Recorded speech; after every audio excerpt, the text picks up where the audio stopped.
মোটা ফ্রেমের চশমা আর গলাতে বড় হেডফোন ঝুলিয়ে গুটি গুটি পায়ে হেঁটে যাচ্ছে একটি ছেলে।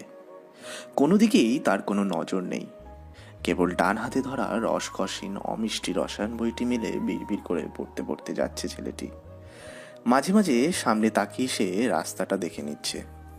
ইউনিভার্সিটির সবাই ছেলেটির দিকে প্রতিদিন হাঁ করে তাকিয়ে থাকে, কিন্তু ছেলেটির সেদিকে কোনো নজরই নেই। তাকিয়ে থাকার পেছনে তার কারণও আছে, কারণ ছেলেটি ইউনিভার্সিটিতে এসেছে 10 দিন হলো, কিন্তু এখনো কোনোদিন কারোর সাথে কথা বলেনি।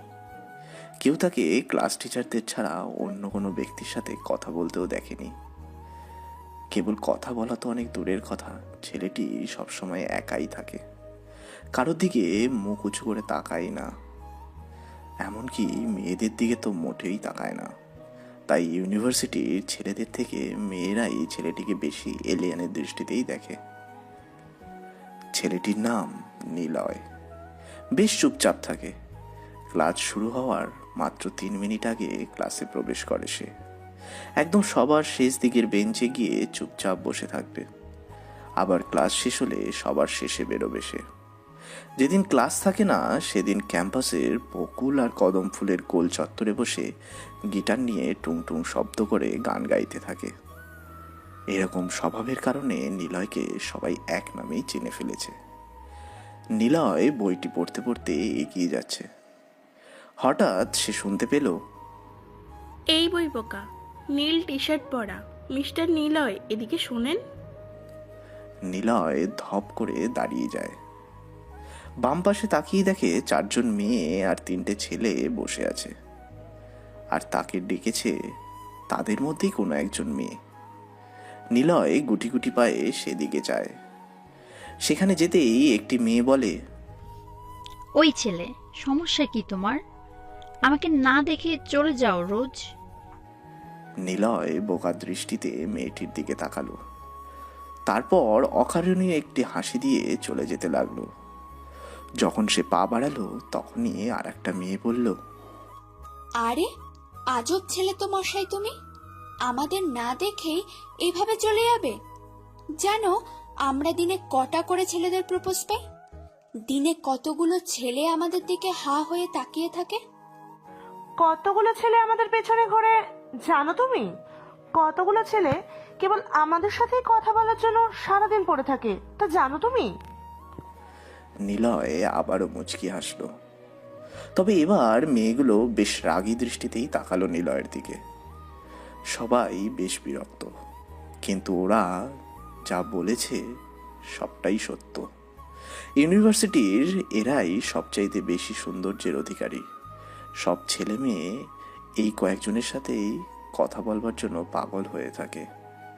ক্লাস শেষ করে এরা এখানে বসে আড্ডা দেয় আর র্যাগিং করতে থাকে ছেলে মেয়েদের।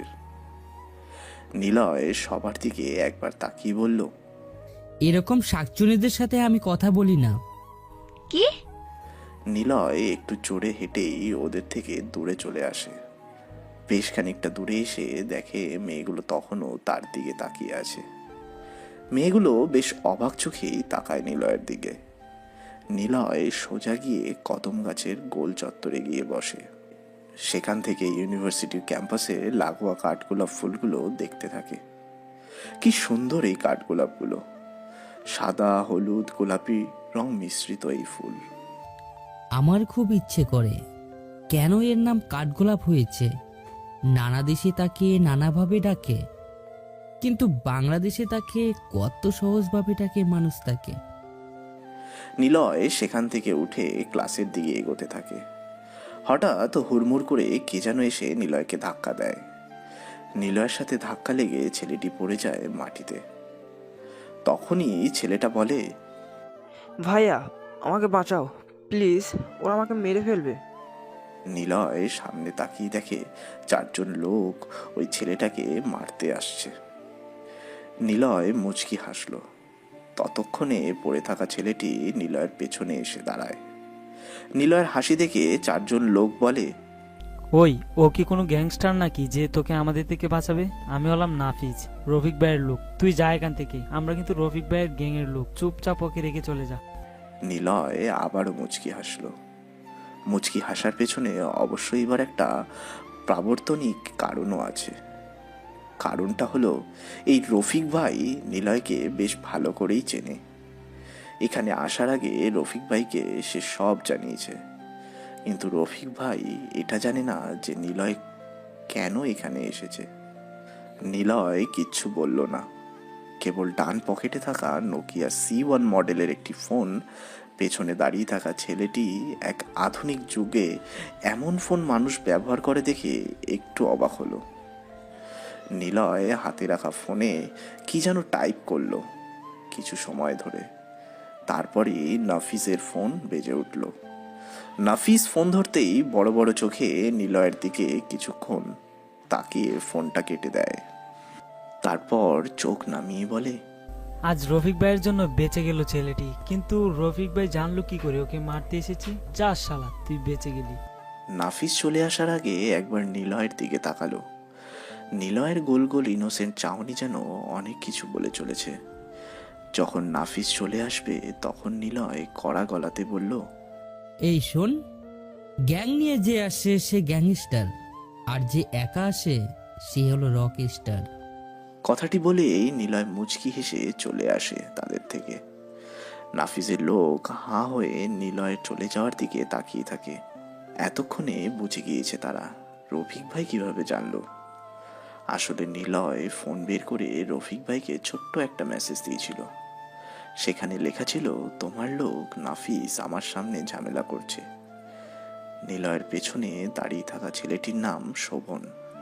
সে দৌড়ে নিলয়ের পাশে যায়। নিলয় একবার তার দিকে তাকালো, তারপর আবার সামনে তাকিয়ে হাঁটতে লাগলো। ভাইয়া, তুমি কি রক স্টার? শোভনের কথা শুনে নিলয় থমকে দাঁড়ায়।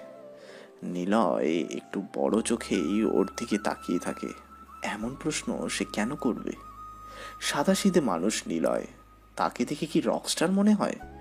নাম কি তোমার? জি ভাইয়া, শোভন। আমি সেকেন্ড ইয়ারে পড়ি, আইন বিভাগ।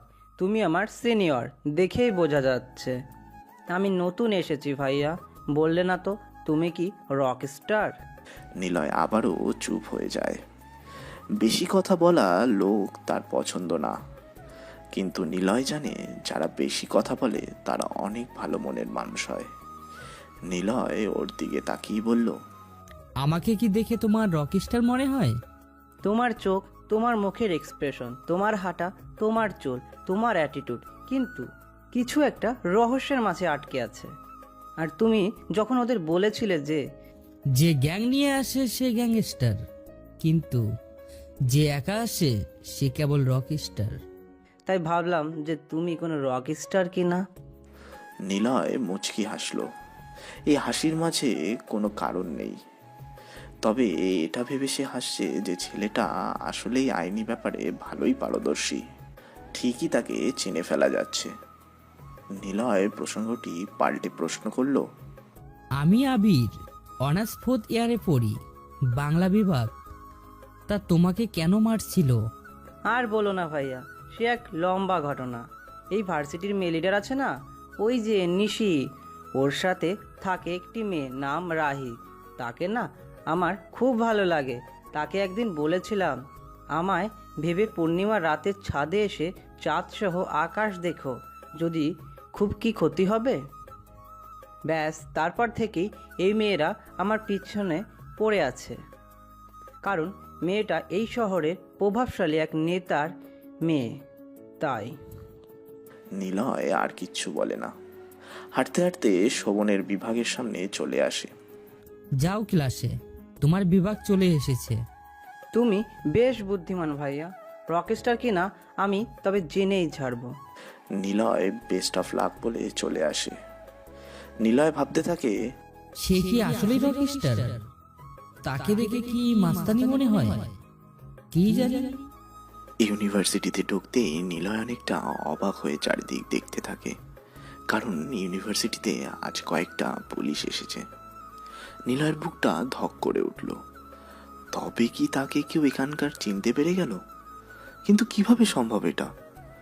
নিলয় যা করে তার তো কোনো প্রমাণ কিংবা সাক্ষী কিছুই রাখে না। নিলয় সামনে এগিয়ে যায়। হঠাৎ শোভনও আর দুটো ছেলে আসলো তার সামনে। ভাইয়া, ভার্সিটিতে না একটা খুন হয়েছে। খুন? কিসের খুন? আর বলো না, ওই যে কাল যে আমাকে মারতে আসছিল রফিক ভাইয়ের লোক নাফিজ, তাকে কে যেন মেরে এই ভার্সিটির আইন বিভাগের সামনে ফেলে রেখে চলে গেছে। তাই পুলিশ এসেছে। নিলয় আর কিছু বলে না, কারণ নিলয় জানে সে এমন করবে না। তবে কে হতে পারে যে নাফিসকে এভাবে মেরেছে? এই শহরের মধ্যে ওর মতো আর কে আছে? ভাবতে থাকে নিলয়। ভাইয়া, তোমার সাথে পরিচয় করিয়ে দিই। এই হলো সামিউল, আর এ হলো সায়ান, আমার নতুন বন্ধু। আর এই হলো আবির ভাইয়া, আমাকে যিনি কাল সেভ করেছিল। নিলয় ওদের দুজনের দিকে তাকায়। নিলয় খেয়াল করে শোভনের বাম হাতে ছোট ব্যান্ডেজ করা, কিন্তু কাল তো এটা ছিল না। আচ্ছা ভাইয়া, তুমি তো কারোর সাথে কথা বলো না, তাহলে আজ থেকে আমাদের তোমার সাথে রাখো না প্লিজ ভাইয়া, আমরা তো জুনিয়র। নিলয় কিছুই বলে না, কেবল সামনে এগোতে থাকে। গাছতলায় বসে ভাবতে থাকে, নাফিসকে কে মারতে পারে? রফিক ভাই? কিন্তু উনি তো মারার আগে আমাকে বলবে। কিছু সময় নীরব হয়ে বসে থাকার পর আবির নামের একটি ছেলে এসে পাশে বসে। এর সাথে সাথে পাশে এসে বসে শোভন, সায়ন ও সামিউল। নিলয় কিছু বলে না, কেমন যেন ইনোসেন্ট ওদের মুখগুলো। নিলয় কিছু বলতে যাবে, তখনই নিশি নামের একটি মেয়ে সামনে এসে দাঁড়ায়। এই যে মিস্টার, এত ভাব কেন তোমার? নীলার দিকে তাকিয়ে নিশি নামের মেয়েটি কথাটি বলে। নিলয় একবার তাকিয়ে মাথাটা নিচু করে নেয়। পরিচিত ইউনিভার্সিটির আশেপাশে তাকায় ও। এখানে আসার উদ্দেশ্য কেবল একটা নয়, অনেকগুলো কারণ আছে। তবে মেন কারণ একটা আগন্তুক, যাকে নিলয় খুঁজে বেড়াচ্ছে। কি হলো, কানে সমস্যা? সমস্যা। আমাদের ভাইয়া মেয়েদের সাথে কথা বলে না, এখন জানতো। শোভন কথাটি বলে নিলয়কে টেনে নিয়ে চলে আসে সেখান থেকে। নিশি বোকার মতো তাকিয়ে থাকে সেদিকে। কি রে, কি বুঝলি? ছেলেটার সাথে প্রেম করব। হবে না রে। দেখা যাক। ওরাও চলে যায়। নিলয় ইউনিভার্সিটি থেকে বের হয়ে আসে। লোকের চোখের আড়াল হয়ে নিলয় ইউনিভার্সিটি থেকে বেরিয়ে থাকার জায়গায় চলে আসে। সময়গুলো কেমন যেন থমকে গেছে নিলয়ের। সমাপ্ত থেকে আবার যেন সূচনা হয়েছে। বদ্ধ অন্ধকার, চারিদিকে ঝিঝি পোকার বিকট শব্দ, প্রদীপের সলতেটাও নিভু নিভু অবস্থা। আলোর সংমিশ্রণে যেন লাল রক্তকালী দেবীর প্রতিমা তৈরি করছে। বিদঘুটে চারিদিক। নিলয় মাটিতে বসে আছে, চোখ দিয়ে অজস্র বিরামহীন পানি কপালে বেয়ে পড়ছে। পাশে দাঁড়িয়ে আছে মাসুম, সিয়াম আর রাফাত। তারা তিনজনও একদম চুপ হয়ে দাঁড়িয়ে আছে। নিলয়ের ডান হাতে থাকা কালো রঙের পিস্তল থেকে এখনো সদ্য বের হওয়া বুলেটের গন্ধ পাওয়া যাচ্ছে বেশ। নীরবতার চারিদিকে ঝিঝি পোকাগুলো জট পাকিয়ে অন্তর্নিবৃত কোলাহল বাঁধিয়ে আরো বিষাদ করে তুলেছে। নিলয় জোরে আত্মচিৎকার করে আকাশের দিকে মুখ তোলে। তারপর সামনে পড়ে থাকা লাশটার দিকে চক্ষু নরম দৃষ্টিতে তাকিয়ে বলে, আমার কি ভুল ছিল? কি করেছিলাম আমি? তোকে ভালোবেসেছিলাম বলে? কথাটা শেষ করে আবারও ঠাস ঠাস করে দুইটা গুলি মৃত লাশের বাড়িতে প্রবেশ করে। তারপর উচ্চ স্বরে হেসে দিয়ে বলে, আমার বন্ধু ছিলি না তুই? ভালোবাসতাম কাকে? ওই রাকিবকে। আর তুই কি না এমন করলি? পড়ে থাকা বাড়িটা নিলয়ের প্রিয় বন্ধু রাকিবের। রাকিবকে এখানে তুলে আনা হয়নি, বরং রাকিবকে এখানেই খুঁজে পেয়েছে নিলয় এবং সেখানেই মেরে দিয়েছে। নিলয় আবারও কান্না করছে, বিড়বিড় করে বলতে থাকে, কি দোষ ছিল? কেন এমন করলি? আমি তো ছেড়েই দিয়েছিলাম মাস্তানি। ভাইয়া চলো, অনেক রাত হয়েছে। নিলয়কে ধরে তোলে ওরা তিনজন। নিলয় চুপ হয়ে হাঁটতে থাকে। দূরেই দেখতে পায় একটি অবয়ব, সেই পরিচিত ছায়া। তবে মুখটা অচেনা নিলয়ের, সেই আগন্তুক যার জন্য নিলয় ইউনিভার্সিটিতে এসেছে। হ্যাঁ, নীলাদ্রিকে খুঁজতে সে ইউনিভার্সিটিতে আবারও গিয়েছে, কারণ ভাইয়া রাকিবকে কেন মারলে? রাফাতের প্রশ্ন শুনে নিলয় থেমে যায়। গাড়ির দরজা খুলতে যাবে তখনই রাফাত প্রশ্নটি করে। নিলয় রাফাতের দিকে তাকিয়ে চোখের পানি কয়েক ফোঁটা ফেলে দেয়। তারপর দরজা খুলে বাইরের দিকে মুখ করে বসে সিগারেট জ্বালায়। রাকিবের মৃত বাড়িটা দূর থেকে এখনো দেখা যাচ্ছে। নিলয় সেদিকে তাকিয়ে বলে, নিলয় বেঈমানদের কখনো বাঁচিয়ে রাখে না, এনে দেখ। কিছু ফটোগ্রাফ নিলয় তার বড় কোটের পকেট থেকে বের করে ওদের তিনজনের দিকে দেয়। সবাই দেখতে থাকে রাকিব একটা মুখোশধারী মেয়ের সাথে কথা বলছে। নিলয় বলে, এই মেয়েটা নীলাদ্রি। রাকিব মেয়েটাকে চেনে, আশরাফ সাহেবও সবটাও জানতো, কিন্তু তিনি চেয়েছিলেন আমি যেন সবকিছু খুঁজে বের করতে পারি। তিনি বেঁচে থাকলে হয়তো অনেক আগেই কাছের শত্রুদের মেরে ফেলতে পারতাম। নিলয় সিগারেট শেষ করে। ফোনটা তখন বেজে ওঠে। স্ক্রিনের দিকে তাকিয়ে দেখে আফরিনের নাম্বার। নিলয় ফোন রিসিভ করে। ভাইয়া, কাজ হয়ে গেছে। ওকে। আফরিন কল কেটে দেয়। আফরিন নিলয়ের হয়ে কাজ করছিল। আফরিনকে যেদিন নিলয়ের লোকেরা তুলে এনেছিল সেদিনই জানতে পারে রাকিব নীলাদ্রিকে জানে, আর আফরিনের সাথে রাকিবের ভালোবাসার গেম খেলছে। আফরিন পরে জানতে পেরে নিলয়কে সবটা বলে। নিলয় বহুবার রাকিবের কাছে নীলাদ্রির কথা জানতে চেয়েছিল, কিন্তু সে বলেনি। রাকিবকে নিলয় মারত না, যদি না সে নিলয়ের সাথে বেইমানি করত। নিলয়ের ফোনটা আবারও বেজে ওঠে। তাকিয়ে দেখে অচেনা একটা নাম্বার থেকে কল এসেছে। নিলয় রিসিভ করে। ওপাশ থেকে বলতে থাকে, কি দোষ করেছিল তোমার কাছে? কেন তুমি মেরেছিলে তাকে? সে যদি অনেক বড় দোষ করে থাকে তাহলে আপনিও অনেক বড় দোষী। মিস্টার নিলয়, তোমার সামনে তো রাকিবকে টোপ হিসেবে রেখেছিলাম, অস্ত্র নয়। মাইন্ড দিয়ে খেলো মিস্টার রাফিয়ান। কলটা কেটে দেয় নীলাদ্রি। নিলয়ের চোখে রাগের প্রতিচ্ছবি বেশ কড়াভাবেই ফুটে উঠেছে। নিলয় বিড়বিড় করে বলে, তবে কি সে চাচ্ছে? আমি আমার কাছের লোকদের এক এক করে মেরে ফেলি? সে চাইটা কি? আমাকে ধ্বংস করতে চাইলে একবারই করুক, এইভাবে খেলা করার কি দরকার? নিলয় ইউনিভার্সিটির গেটের কাছে আসতেই শোভন, সায়ন আর শামিউল সামনে এসে দাঁড়ায়। হাই আবির ভাইয়া, কেমন আছো? ভালো। নিলয় ইউনিভার্সিটির মধ্যে প্রবেশ করে। দূর থেকে নিশিকে সে দেখতে পায়। নিলয়দের দিকে এগিয়ে আসতে থাকে। নিলয় নিশির দিকে ভালোভাবে লক্ষ্য করে। কেমন যেন নিশিকে তার চেনা চেনা লাগছে। কোথায় যেন সে এর আগে তাকে দেখেছে। বহুদিনের পরিচিত কেউ হবে। কেমন আছেন মিস্টার আবির? নিলয় কিছু বলে না। নিশির দিকে কিছু সময় তাকানোর পর সোজা হেঁটে চলে যেতে থাকে। নীল রঙের বাড়িটা আজ বেশ ফাঁকা লাগছে। চারিদিক যেন একদম আদি শূন্য ভর করেছে। লোলুপ দৃষ্টিতে নিলয় কিছুটা সময় বাড়ির আশেপাশে তাকায়। এই বাড়িতে অনেক দিন হলো সে আসে না। আসলেও মাত্র ওই এক রাতের জন্য সে থাকে। সকাল হলেই আবার চলে যায়। প্রিয় রুমটাতে গিয়ে বিছানার নিচে থাকা .52 ক্যালিবারের পিস্তলটি হাতে নেয় নিলয়। নিজের কপালে লাগিয়ে বহুবার ট্রিগারে চাপ দিতে চেয়েছে নিলয়, কিন্তু পারেনি। কেন পারেনি নিলয় তার উত্তর আজও খুঁজে পায় না। বিছনায় এসে ধপ করে বসে পড়ল। মাসুম, রাফাত আর সিয়াম সোফাতে বসে নিলয়ের উদ্ধত মন খারাপের অধনায় তাকিয়ে আছে। নিলয় কিছু একটা বলতে যাবে, তার আগেই মাসুম বলল, ভাইয়া, তোমাকে আর এখানে আসতে দেব না। তুমি এখানে আসলে কেমন যেন চুপচাপ হয়ে যাও। ভাইয়া, ভাবি যে এমন করবে কে জানতো। এসব বাদ দাও, চলো পুরো শহরটাকে আগুনের মতো জ্বালিয়ে দিই, রাজত্ব করি, চলো। নিলয় কিচ্ছু বলে না। ওদের দিকে তাকাতেই ওদের পেছনে থাকা দেয়ালে নেহার সেই খরগোশ ছানা ধরে রাখার ছবিটা নিলয়ের চোখে পড়ল।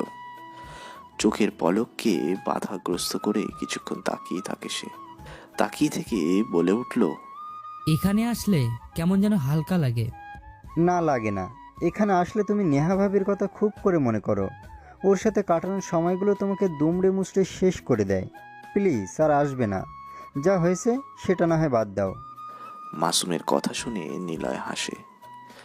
কাছের মানুষ বলতে মাসুম, রাফাত আর সিয়াম ছাড়া ওর কেউ নেই। আর সামনে ঢাকা সিটির মেয়র নির্বাচন। সেখানে নিলয় মাসুমকে সিলেক্ট করেছে নির্বাচন করতে। নিলয় কিছুক্ষণ পায়চারি করতে করতে থেমে গিয়ে বলে, ঢাকা ভার্সিটিতে কেউ আমাকে চিনতে পারেনি তো? না ভাইয়া। তোমার গেট আপটা আলাদা একদম। ওখানে যাওয়ার কারণটা তো জানিস, নীলাদ্রিকে খুঁজে বের করা। আমি জানি ও এই ভার্সিটিতেই পড়ে, রাকিবের মাধ্যমে জেনেছিলাম। অবশ্য ব্যাপারটা নেহাকেও আমি বলেছি, যদি ওকে পেতে চাই তাহলে এই ভার্সিটিতেই যেতে হবে। আর সেই কারণেই আমি ওখানে যাচ্ছি।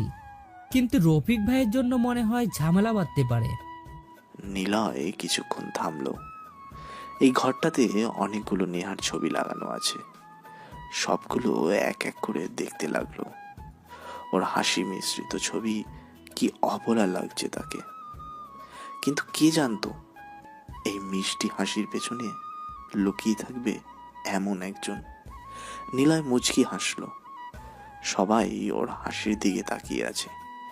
কেন সে এইভাবে হাসছে কেউ তা জানার চেষ্টা করছে না। নিলয় কিছুক্ষণ তাকিয়ে থেকে ওদের দিকে মুখ করে বলতে লাগলো, তোদের কেউ কি নাফিসকে মেরেছিস? কই না তো ভাইয়া।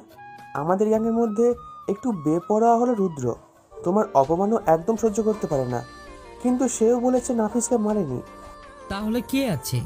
কে হতে পারে নাফিসকে এইভাবে মারবে? তাও আবার রফিক ভাইয়ের লোক নাফিস। আমাদের মতো জ্ঞান তার নিশ্চয়ই আছে। সাহস না থাকলে সে কিন্তু এমন করবে না। ভাইয়া, মানতে হবে কেউ তো আছে। তবে কি এই শহরে নতুন কোনো গ্যাং আছে? হতে পারে নীলাদ্রি মেরেছে। না, নীলাদ্রি এসব খুনের মধ্যে জড়াবে না। ও এমন একজন মাইন্ড গেমার, সে শত্রুদের সাথে খেলতে ভালোবাসে। গ্যাংকে পরে দেখাবে, আগে নীলাদ্রিকে খুঁজি। প্রথম থেকে রহস্যগুলো খোলার চেষ্টা করি। প্রথমে আগন্তুক হিসেবে আফরিন আসে। কিন্তু এইসবের মূল্যে আফরিন ছিল না, তাকে শুধু শুধু সন্দেহ করা হয়েছিল। আশরাফ সাহেব চলে যাওয়ার আগেই একটু কুলু দেয়। নীলাদ্রি বলে, আমরা সেই নীলাদ্রিকে খুঁজে বেড়াচ্ছি। সেই নীলাদ্রিকে আমি নাকি বেশ ভালো করেই জানি, কিন্তু কে সে তাকে ঠিক সঠিকভাবে চিনে উঠতে পারছি না। আফরিনকে তুলে আনা হয়। সে প্রথমে কিছুটা নীলান্দির ব্যাপারে বলে।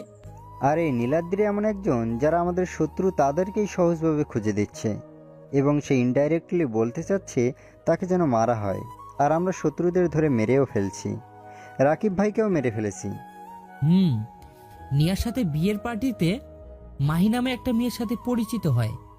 ওই মেয়েটার সাথে ভার্সিটির ওই নিশি নামের মেয়েটির অনেক মিল খুঁজে পাচ্ছি।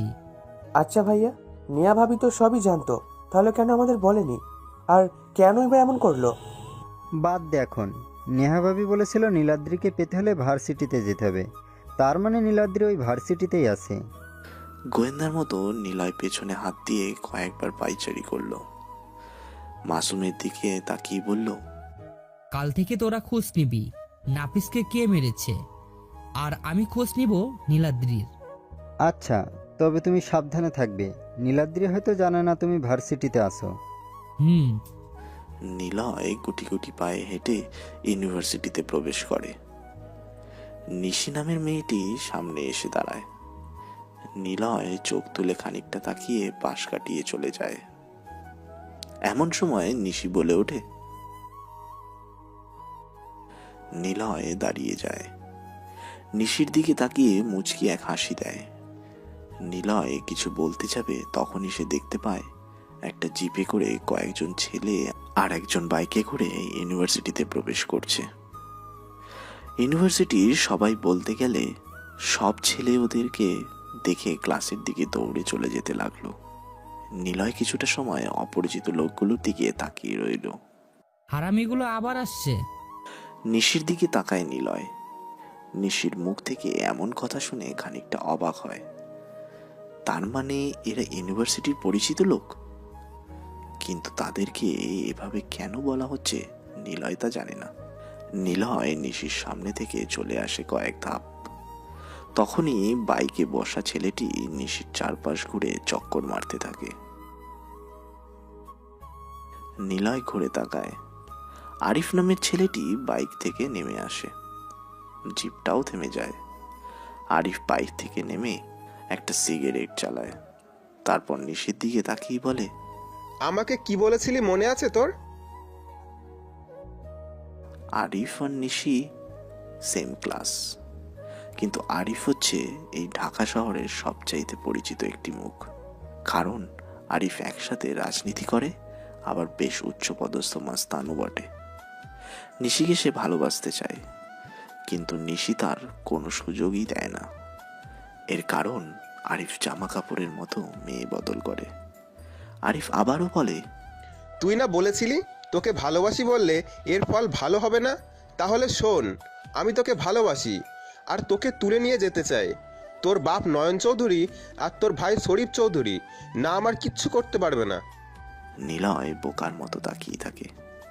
আরিফের কাছ থেকে শোনা নাম দুটোর সাথে নিলয় অনেক আগেই পরিচিত, কিন্তু ওনাদের সাথে নিলয়ের কোনোদিনও কথা হয়নি। কেবল আশরাফ আর সাহেবের মুখ থেকে দুজনের কথা শুনেছিল। সিআইডি অফিসার শরীফ চৌধুরী আর সাংবাদিক নয়ন চৌধুরী, দুটো নাম বেশ পরিচিত নিলয়ের কাছে। আর এই দুটো নাম জড়িয়ে আছে নীলাদ্রি নামের সেই আগন্তুক মেয়েটির সাথে। তার মানে? নিলয় দুয়ে দুয়ে চার ভেবে নিশির দিকে এগোতে থাকে। আরিফ নিশির হাত ধরতে নিশি বলে, না হলে কি, মেয়ে মানুষ, এত দিমাগ নিয়ে চলা ঠিক না, না হলে তোকে কিন্তু তোর এই রূপের অহংকারের ফল পেতে হবে। আরিফ নিয়ার হাত বেশ শক্ত করে ধরে। নিলয় পাশে এসে দাঁড়ায়। নিলয়ের দিকে আরিফ কিছু সময় তাকিয়ে থেকে বলে, আব্বে তুই কে?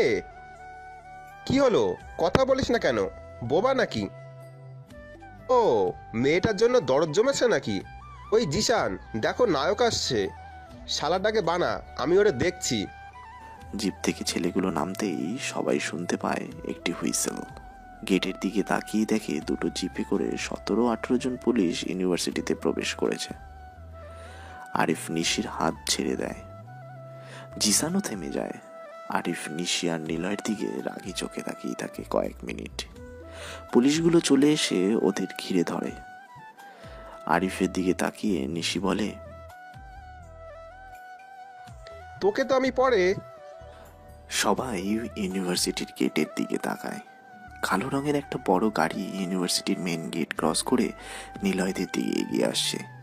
কয়েক সেকেন্ড পরেই গাড়িটা তাদের থেকে কয়েক হাত দূরে এসেই দাঁড়ায়। গাড়ির দরজা খুলে কালো স্যুট পরা একজন ব্যক্তি নামলো। নিলয় নিশির দিকে তাকায়। নিশি মুচকি হাসে। নিলয় লোকটাকে বেশ ভালো করেই চেনে। ইনি হলেন সিনিয়র সিআইডি অফিসার শরীফ। ছদ্মবেশী নিলয়কে এখন কেউই না চিনতে পারলেও নিলয় কিন্তু সবাইকেই চেনে। শরীফ সাহেবের কথা মতো পুলিশরা আরিফকে নিয়ে চলে যায়। নিশি এসে শরীফকে জড়িয়ে ধরে বলে,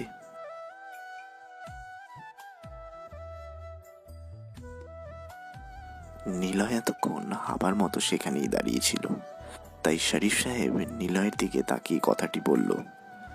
নিলয় আজ হুট করে সবকিছু পেয়ে যাবে ভাবতেই পারেনি। নীলাদ্রিকে খোঁজার সে কতটাই না চেষ্টা করেছে, অথচ সে নীলাদ্রিকে আগেই চিনত। আগেই তার সাথে পরিচয় ছিল। খুব বুদ্ধিমান মেয়েটা, কিন্তু এভাবে ধরা দেবে নিলয় তা ভাবতেই পারেনি। নিলয় মুচকি হাসে। নিলয়ের হাসির কারণ শরীফ সাহেবের কথা। কারণ এই শরীফ সাহেব তো আর জানে না এই নিলয়কে। ওরকম আরিফ কেন, এরকম সিআইডি অফিসারও কখন যে মাটিতে পড়ে থাকবে তা কেউই জানে না। নিলয়ের সাথে কিছুটা সময় কথা বলে বিদায় নেয় ওরা। নিলয় ক্যাম্পাসের মধ্যে গাছের নিচে বসে পড়ে। নিলয় হাসে, তবে শব্দহীন হাসি সে, যা সবাই দেখলেও শব্দ শুনতে পারবে না। নীলাদ্রিকে সে পেয়েছে, এইবার পালা নেহার। কিন্তু আমার সাথে কেন এমনটা করলে? আমি কিছুই করিনি, সবটা তোমার ভাগ্য। ভাগ্য? আমার ভাগ্য আসলেই দুর্ভাগ্য, কিন্তু তুমি কেন এমন করলে? ওইসব বাদ। তোমাকে মারিনি কারণ তোমাকে ভালোবাসি নিলয়। তোমাকে ভালোবাসি, তোমাকে ভালোবাসি। ধরপড় করে বিছনা থেকে উঠে পড়ল নিলয়। বিছনার আধা ফাঁকা জায়গাতে হাত দিয়ে নেহাকে খোঁজার ব্যর্থ চেষ্টা করল নিলয়। তারপর খট করে উঠে টেবিলে থাকা পানির জগ থেকে গ্লাসে পানি ঢেলে ঢকঢক করে খেয়ে নিল। এরপর কিছুটা সময় লাগলো নিলয়ের। সে যে নেহাকে নিয়ে স্বপ্ন দেখেছিল তা কিছুটা বোঝার জন্য। জোরে এক নিঃশ্বাস ছেড়ে দিয়ে ফোনটা বের করে নিলয়। স্ক্রিনে নেহার হাস্য উজ্জ্বল ছবিটার দিকে তাকিয়ে মনে করার চেষ্টা করতে লাগলো নেহা নিলয়কে ছেড়ে যাওয়ার ঘটনাগুলো। নেহা দাঁড়িয়েছিল ব্যালকনিতে বৃষ্টি আসার অপেক্ষায়। নিলয়ের হাত ধরে বৃষ্টিতে ভিজবে তারা। নেহাকে অবাক করে দিয়ে সেদিন ঝুম বৃষ্টি আসে প্রকৃতিতে। নেহা একাই বৃষ্টিতে ভিজলেও নিলয়কে নিয়ে এর আগে কোনোদিনও সে বৃষ্টিতে ভেজেনি। নিলয় বেলকনিতে এসে দাঁড়ায়। নেহার হাত ধরে সেদিন বৃষ্টিতে ভেজা তার প্রথমবার।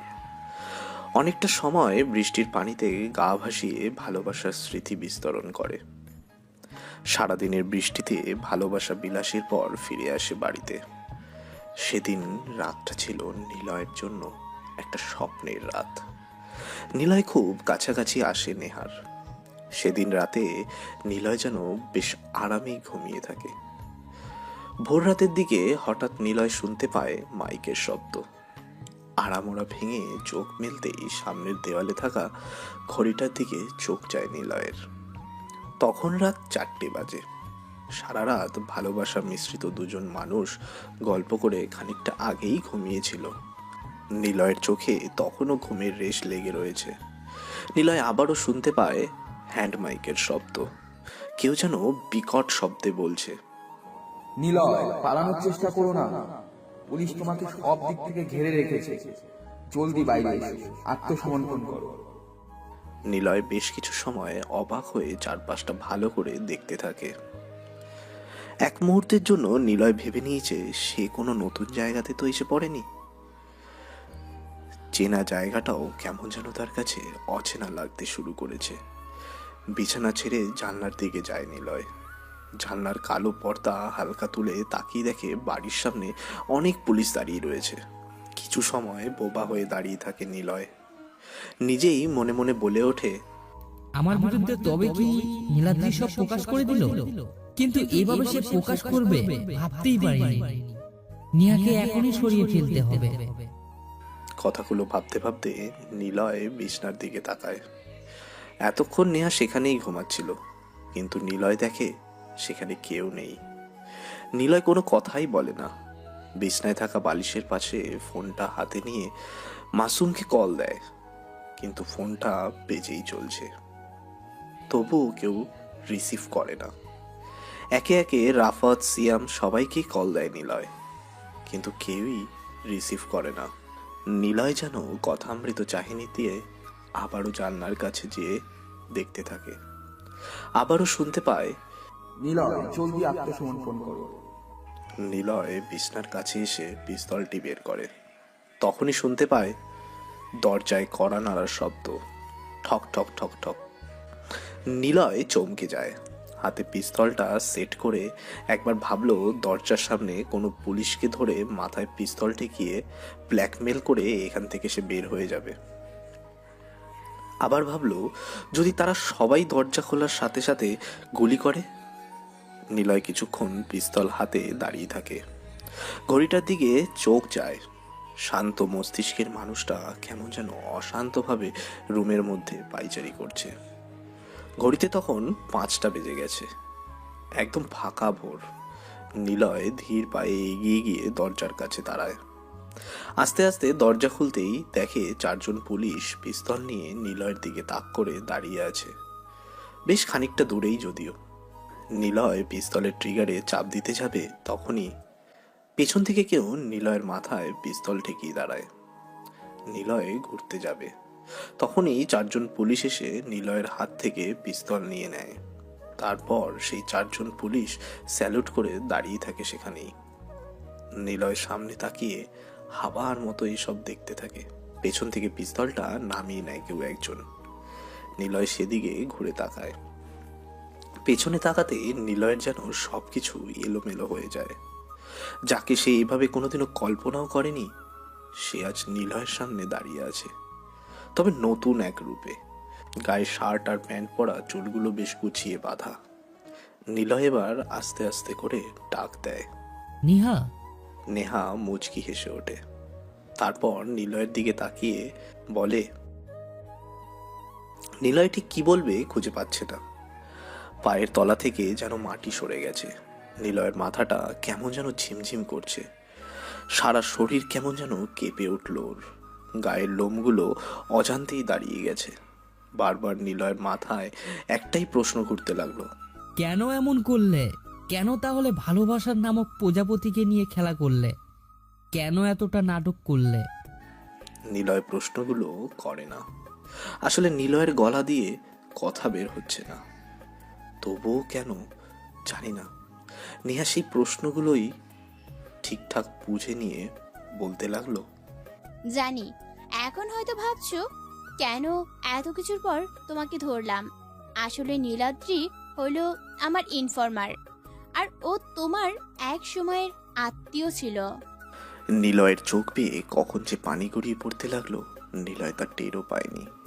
নিলয়ের চারপাশে চারজন পুলিশ পিস্তল হাতে নিয়ে নিলয়ের দিকে তাক করে দাঁড়িয়ে আছে। নিলয় যেন আজ কেমন চুপসে গেছে, তবে পিস্তলের সামনে দাঁড়ানোর জন্য কিন্তু নয়। নেহার এমন রূপ দেখে নেহার দিকে নিলয় তাকায়।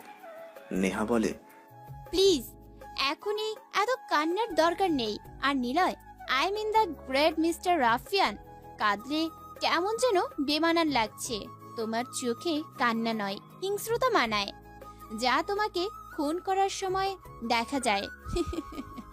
অবাক হচ্ছ নিশ্চয়ই। নেহা হাসতে থাকে, শব্দহীন হাসি দিয়ে নিলয়ের দিকে তাকিয়ে থাকে। নিলয়ের মাঝে যেন সব ধরনের শূন্যতা এসে ভর করেছে। যাকে প্রচন্ড বিশ্বাস করত নিলয়, সেই মেয়েটা আজ পুলিশ হয়ে সামনে দাঁড়িয়ে আছে। নিলয় কখনোই তা কল্পনা করেনি।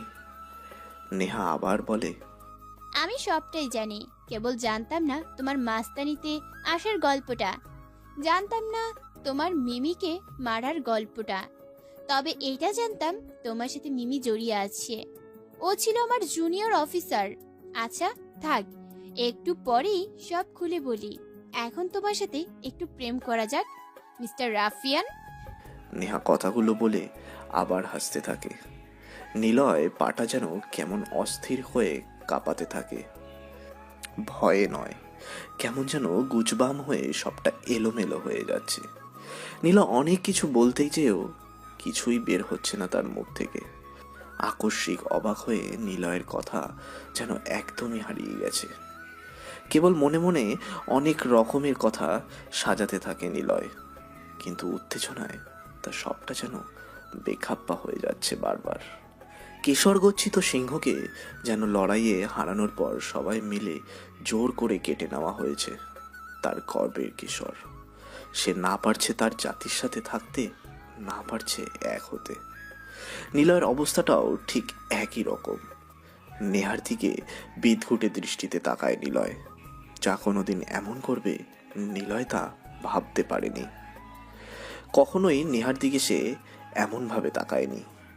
নিলয়ের তাকানোর মাঝে ছিল ভালোবাসা আর মায়া, যা নেহার জন্য সর্বদাই উচ্চশীল। কিন্তু আজ নেহা হাসতে হাসতে বলে, ভিতরে আসো মিস্টার নিলয় সাহেব। নিলয়ের পা যেন আর চলে না। পেছন থেকে চারজন পুলিশ নিলয়ের হাতে হ্যান্ডক্যাপ পরিয়ে দেয়। তারপর নেহাকে স্যালুট করে ওরা চলে যায়। নেহা বিছনার উপরে থাকা নিলয়ের সিগারেটের প্যাকেট থেকে দুটো সিগারেট বের করে। নিলয় অবাক চোখে তাকিয়ে থাকে সেদিকে। নেহা একটা সিগারেট চালায়। নিলয় হাঁ করে নেহার দিকে তাকিয়ে আছে। যে মেয়েটা দুধ খেতে চাইতো না, আর আজ সেই মেয়েটা নিজেই সিগারেট চালিয়ে নিজের ঠোঁটে রেখে টানছে। নেহা আর একটা সিগারেট চালিয়ে নিলয়ের দিকে বাড়িয়ে বলে, এই নাও খাও, তুমি তো সিগারেট খাও, নাও এটা। অপস, তোমার তো হাতই খোলে না। যাকগে, আমি খাই আর তুমি গল্প শুনো। নেহার মুখে হাসিটা নিলয় আর এক মুহূর্ত সহ্য করতে পারছে না। হাত যেন নিলয়ের সব শক্তি নেহা নামের মেয়েটি কেড়ে নিয়েছে।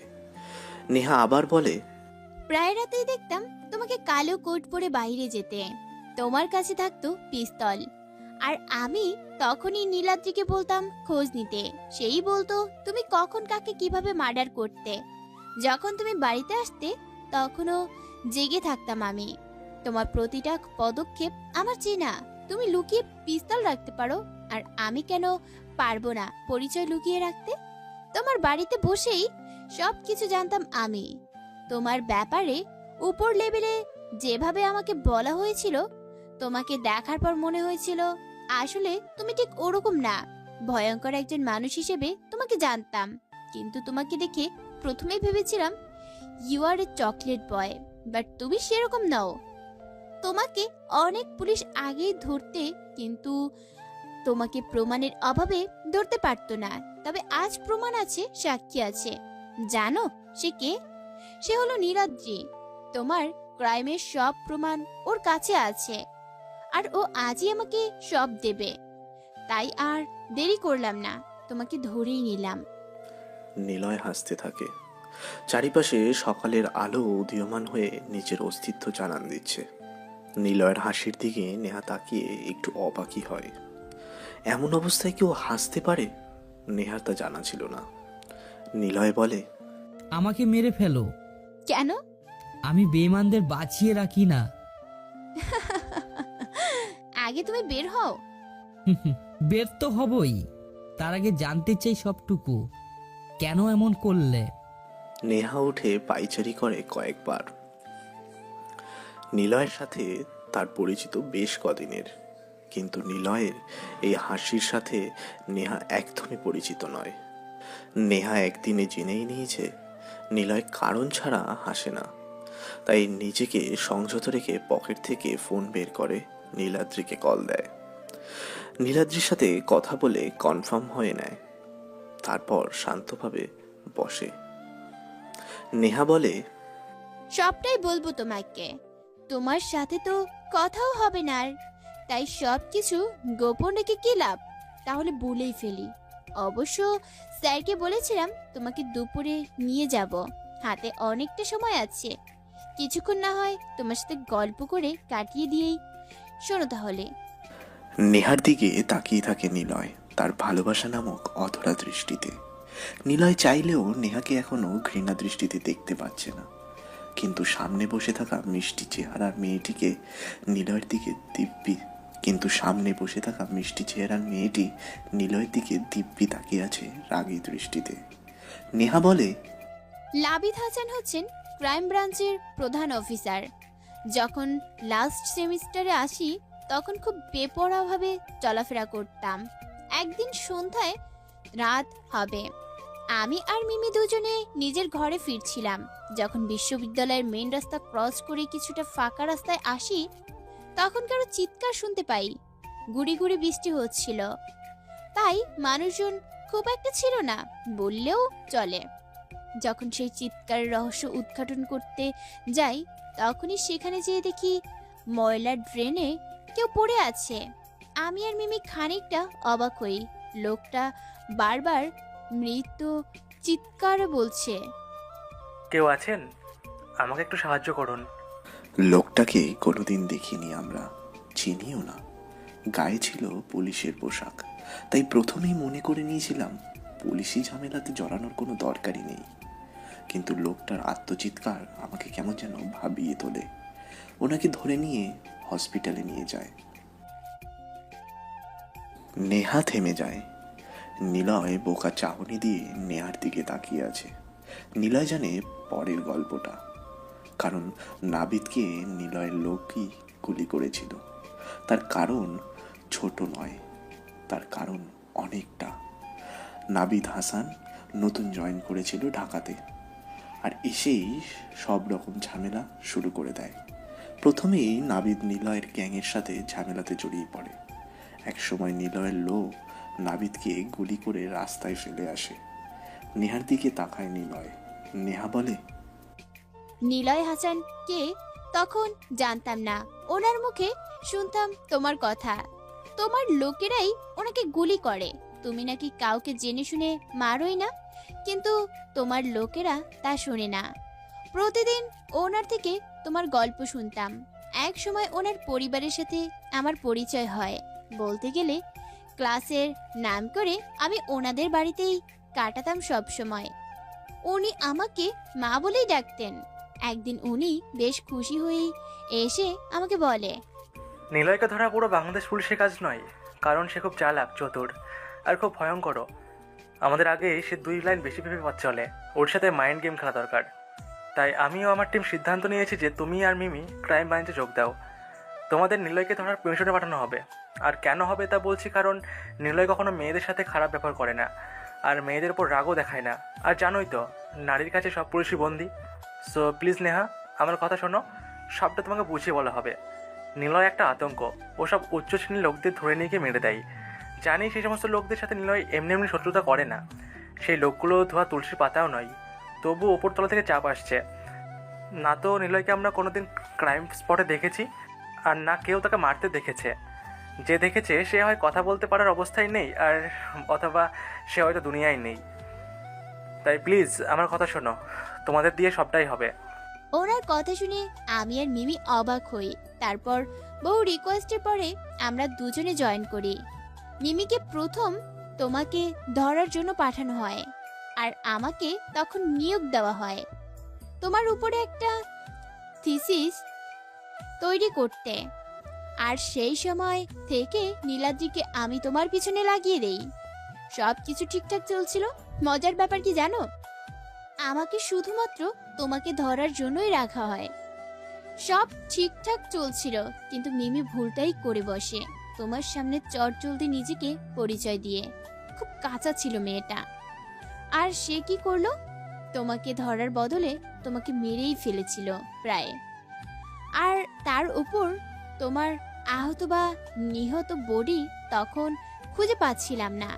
এই কারণে আমরা কয়েকদিন খুব সাবধানে থাকি। এরপর তুমি আবার ফিরে এলে, তারপর মিমিকে মারলে। আমরা আরো সাবধান হয়ে যাই, আর তোমাকে ধরার কোনো প্ল্যানই কাজে আসছিল না। এক সময় জানতে পারি আমার আব্বুর সাথে তোমার বেশ সখ্যতা। ব্যাস, প্ল্যান পেয়েও গেলাম, কেবল সঠিক সময় আসছিল না। একদিন কাকতালীয়ভাবে সেই সময়টাও চলে আসে। বাড়ি থেকে বের হতেই তুমি নিজেই আমাকে তুলে নিয়ে এলে। তুমি গাড়িতে আমাকে তুলে আনছিলে ঠিকই, আর তোমার গাড়ির পেছনে পুলিশের গাড়িও ছিল, এটাও সত্য। তোমার প্রতিটা পদক্ষেপ আমি জানতাম। ধীরে ধীরে তোমার সাথে একদম সাধারণভাবে মিশে যাই। কেবল অপেক্ষাতে ছিলাম তোমার ব্যাপারে পুরো প্রমাণ কবে আমার হাতে আসবে। ব্যাস, সেটা আজই পেয়ে যাব। তাই তোমাকে ধরে নিতে হলো। নিলয় কোনো কথা বলে না, কেবল নির্বাক দৃষ্টিতে তাকিয়ে রইল নেহার দিকে। নিলয় নিজেও জানে না কিভাবে তাকে ধরা হবে, আর কবেই বা ঢপ মাস্তানির খাতায় নিলয়ের নাম সবার আগে উঠে থাকবে কেই বা জানতো। কিন্তু নেহাকে এভাবে সে কখনোই কল্পনা করেনি। নেহার দিকে তাকিয়ে নিলয় বলে, খুব ভালো মিস নেহা আহসান, আমি আবার বলছি, আমাকে মেরে ফেলো, না হলে আমি বেঁচে থাকলে সবকিছু শেষ করে দিতে পারি। এটা তুমি ভালো করেই জানো। আমাকেও শেষ করে দেবে? নিলয় কোনো কথা বলে না। নেহার দিকে তাকিয়ে চোখ নামিয়ে নেয় নিলয়। নেহা নিলয়ের দিকে তাকিয়ে থাকে, আর নেহা বলে ওঠে, তুমি পারবে না আমাকে শেষ করতে, কারণ তুমি আমাকে ভালোবাসো। নিলয়, তোমাকে একটা রিকোয়েস্ট করি, প্লিজ এবার সবকিছু ছেড়ে দাও, এই জীবন থেকে বেরিয়ে আসো। চলো না, আমরা একসাথে বাঁচি। আমি তোমাকে সত্যি ভালোবাসি নিলয়। হয়তো ভাবছো এত কিছুর পরেও তোমাকে ভালোবাসি কথাটা বলছি কিভাবে। আসলে নিলয়, আমি মিস্টার রাফিয়ানকে নয়, একদম সাধারণ একটা ছেলে মিস্টার নিলয়কে ভালোবাসি। এটা হয়তো ভাবছো তোমাকে না ধরে অন্যভাবেও তোমার এই পথ থেকে বের করা যেত কি না। তা যেত, কিন্তু আমি যে দায়িত্বে বাঁধা। তুমি যেদিন নিজেই বলেছিলে সবকিছু ছেড়ে দিয়ে নতুনভাবে বাঁচবে, সেদিন আমার থেকে খুশি কেউ হয়নি। ভেবেই নিয়েছিলাম তোমার সাথে বাকি সময় থাকার জন্য আমিও এই দায়িত্ব থেকে বের হয়ে আসব। কিন্তু তুমি কি করলা? আবার শুরু করলা। তোমাকে নিয়ে পারছি না নিলয়, তোমাকে বড্ড ভালোবাসি আমি নিজের থেকেও। প্লিজ তুমি ফিরে এসো, কথা দিচ্ছি আমি আইনের সহায়তায় তোমাকে বের করে আনবো, একসাথে বাঁচবো, তোমাকে ভালোবেসে সব সময় থাকতে চাই। নিলয় কোনো কথা বলে না। কান্না মিশ্রিত নেহার দিকে নিলয় বেশ খানিকটা সময় ধরে তাকিয়ে আছে। হয়তো নিলয় দেখতে যাচ্ছে কত রকমভাবে মেয়েরা তাদের রূপটা বদলায়। নিলয় কোনো কথা বলে না, শুধু উচ্চস্বরে হাসতে থাকে। নেহা নিলয়ের হাসির দিকে তাকিয়ে থাকে এক দৃষ্টিতে। নেহা ঠিকই বুঝে নিয়েছে নিলয় আর তাকে বিশ্বাস করে না, কিন্তু কি করে করবেই বা সেও তো একটা দায়িত্বে বাঁধা, আর নিলয়কে ভালোবেসে সে সব কিছুই করতে পারবে। এটা কি নিলয় বুঝতে পারছে না? নিলয় হাসি থামিয়ে নেয় আর বলে ওঠে, একটা সিগারেট হবে? দেখো নিলয়, পাগলামো করো না, আমি তোমাকে জানি, চিনি। বড় রকমের সিচুয়েশনে তুমি মাথা একদমই ঠান্ডা রাখো, আর তুমি এমন অবস্থাতেও হাসবে না। তোমার হাসি অন্য কিছু মিন করে, যা আমি মানতে পারছি না। প্লিজ আমি যা বলছি তোমাকে সেটাই করো। তোমাকে ভালোবাসি নিলয়, কেন বুঝতেছো না? ভালোবাসা? এই নিলয়ের ভালোবাসা আর নিতে পারবে না। আমি আবার বলছি, আমাকে এখনই এখানে মেরে ফেলো, না হলে। না হলে কি? হ্যাঁ, খুব অ্যাটিটিউড তোমার। হ্যাঁ, যা ভাবো তাই করো, কারো কথা শোনো না। কি ভাবো কি নিজেকে? কি সমস্যা কি তোমার? মাথায় কি কোনো সমস্যা আছে নাকি? পাগল আছো তুমি? ওকে, চলে যাও, যাও, না হলে মেরে ফেলো। আমি তোমার হাত করা খুলে দিচ্ছি। নেহা উত্তেজিত হয়ে সব কথা বলে, এমনকি নিলয়ের হাত করাও খুলে দেয়। নিলয় তখন চেয়ারে বসে আছে। নেহা নিলয়ের দিকে তাকিয়ে আছে, আর নিলয় বসা থেকে উঠে দাঁড়ায়। নেহা জানে হয় এখন নিলয় তাকে মারবে, আর না হয় এখান থেকে নেহার মাথায় পিস্তল লাগিয়ে পালিয়ে যাবে। কিন্তু নিলয় যে মানুষ, সে মরবে কিন্তু পালাবে না। নেহার ভাবনাকে অবাক করে দিয়ে নিলয় বিছনায় থাকা সিগারেটের প্যাকেট থেকে সিগারেট বের করে জ্বালিয়ে নেয়। তারপর আবার চেয়ারে বসে পায়ের ওপর পা তুলে সিগারেটে টান দেয়। নেহা কেবল অবাক চোখেই তাকিয়ে আছে। নিলয় সিগারেট টানতে টানতে বলে, ভয় নেই, তোমার দায়িত্ব কোনো ত্রুটি আমি রাখবো না। আমি পালাবও না, তোমাকে মারবও না। জানি মারবে না, রাফিয়ানেরও যে একটা মন আছে, তুমি যে আমাকে ভালোবাসো এইটা আমি ঠিকই জানি, কিন্তু এখন তুমি জানো না আমিও তোমাকে ভালোবাসি, তোমার মতো করেই। নেহাকে অবাক করা আধা খাওয়া সিগারেট ফেলে দিয়ে নিলয় নিজেই নিজের হাতে হাতকড়া পরিয়ে নেয়। নেহা কিছু বলতে গিয়েও বলতে পারল না, কেবল নেহার দিকে তাকিয়ে নিলয় একবার হাসি দিয়ে ঘর থেকে বের হয়ে বাইরে চলে এলো। সকালে সূর্যের আলো নিলয়ের মুখে এসে পড়ে। আরিতা দৌড়ে আসে নিলয়ের কাছে। ভাইয়া তুমি ভালোভাবে পড়াশোনা করবি, মা বাবাকে দেখে রাখিস, আর এসব কিছু যেন নানু নানি কেউ জানে না। আর চিন্তা করিস না, আমি আসবো আবার। শেষের কথাটা নিলয় নেহার দিকে তাকিয়েই বলে। নেহা কোনো প্রতি উত্তর দেয় না। বাইরে বের হতেই চারপাশের সব পুলিশ নিলয়ের সামনে রাইফেল হাতে নিয়ে দাঁড়িয়ে তার দিকে তাক করে রয়েছে। নিলয় হেসে দেয়। পুলিশের প্রিজন ভ্যানের সামনে রাফাত, মাসুম আর সিয়ামকে হাঁটু মুড়ে বসে থাকতে দেখে। মুখে রক্তের দাগ স্পষ্ট, তার মানে পুলিশদের মধ্যে এদের কেউ কেউ মেরেছে। নিলয় যেতেই ওরা বসা থেকে উঠে দাঁড়ায়। ওদের হাতেও হাতকড়া পরানো থাকে। নিলয় গম্ভীর দৃষ্টিতে তাকিয়ে বলে, তোদেরকে কোন অফিসার মেরেছে? ভাই। নিলয়, পাগলামি করো না প্লিজ। মাসুম, কে তোদেরকে মেরেছে? মাসুম কোনো কথা বলছে না, কেবল দৃষ্টি ঘুরিয়ে একজন পুলিশের দিকে তাকিয়ে চোখ নামিয়ে নেয়। নিলয় একটা হাসি দিয়ে বলে, চিন্তা করিস না, মুখটা চিনে রাখ, কয়েকদিন পর যখন ফিরে আসবো তখন। নিলয় কথাটা শেষ না করেই পুলিশটা এসে নিলয়ের গালে চড় বসিয়ে দেয় জোরে। মাসুম, রাফাত আর সিয়াম এগিয়ে আসতে চাইলেও পেরে ওঠে না। নেহা রেগে উঠে বলে, অফিসার কি হচ্ছে? Shut up. আমার সামনে এরপর যদি এসব করেছো তাহলে যাও, সবাইকে গাড়িতে তোলো। আমি আর নিলয় আলাদাভাবে আসছি। ভয় নেই, ও পালাবে না। আর পালিয়ে গেলেও আমি নিজেই এর জন্য দায়ভার নেব। যাও। মাসুমদের নিয়ে প্রিজন ভ্যানে চলে যায় তারা। সব পুলিশও ওদের সাথেই চলে যায়। কেবল রয়ে যায় নিলয় আর নেহা। নেহা নিলয়ের হাতকড়া খুলে দেয়। নিলয় চুপচাপ দাঁড়িয়ে থাকে সেখানে। নেহা নিলয়ের গাড়িতে নিলয়কে নিয়ে বসে। সেখান থেকে সোজা গাড়ি চালিয়ে চলে আসে সেই নদীর পাড়টাতে, যেখানে দুজনের বহু স্মৃতি জড়িয়ে আছে। নেহা গাড়ি থেকে নেমে নদীর পাড়ে গাছের নিচে এসে বসে। শান্ত নদীর পানি থেকে তাকিয়ে থাকে নেহা। নেহার চোখ বেয়ে পানি যেন সেই নদীর পানিতেই মিশে যাচ্ছে। নেহা না পারছে নিলয়কে এভাবে দেখতে, আর না পারছে দায়িত্বের সাথে বেইমানি করতে, যেখানে ভালোবাসা হয়ে গেছে এখন বিষের মতো। নিলয় ধীর পায়ে এগিয়ে আসে নেহার কাছে। কিছুটা দূরত্ব রেখেই বসে নিলয়। নেহা পাশে তাকায়। এমন দূরত্ব নেহা কখনোই কল্পনা করেনি।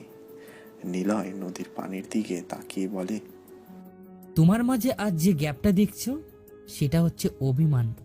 অর্থাৎ মানুষ যখন প্রিয় মানুষটার সাথে অভিমান করে তখন তার সাথে 3 হাত গ্যাপের মতো ভালোবাসা দূরে সরে যায়।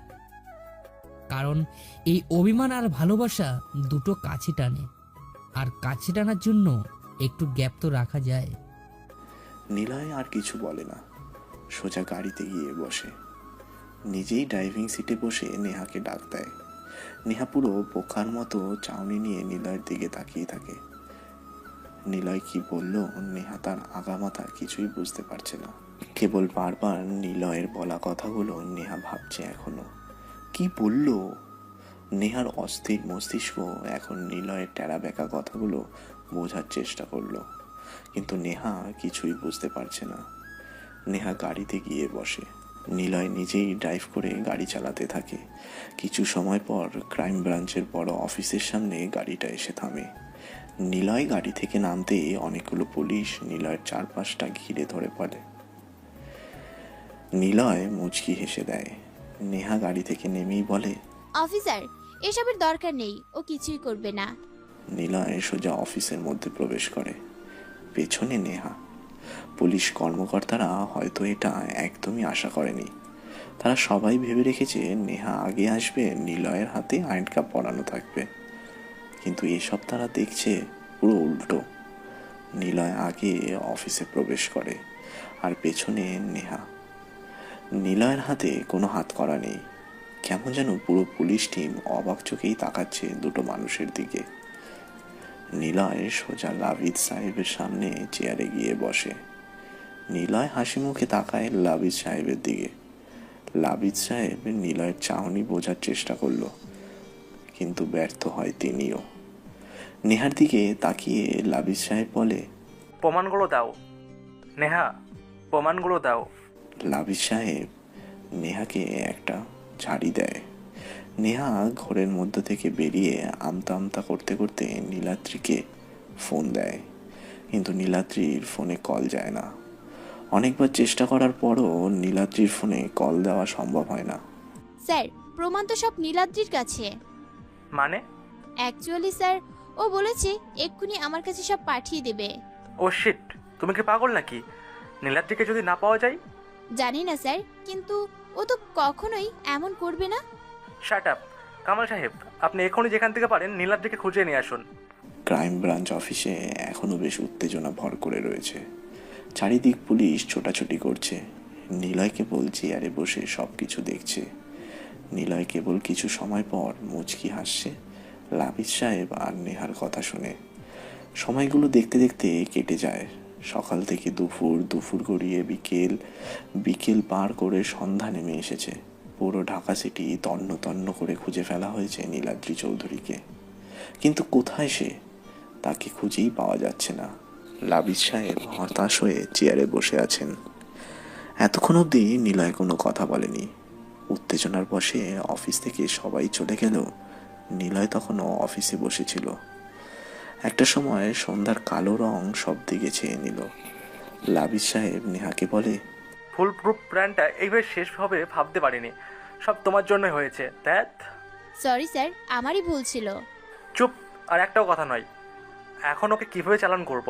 স্যার, আমরা তো জানি ও সব কিছু করেছে। শাট আপ নেহা, কোনো কথা বলবে না তুমি। আমার সামনে থেকে চলে যাও।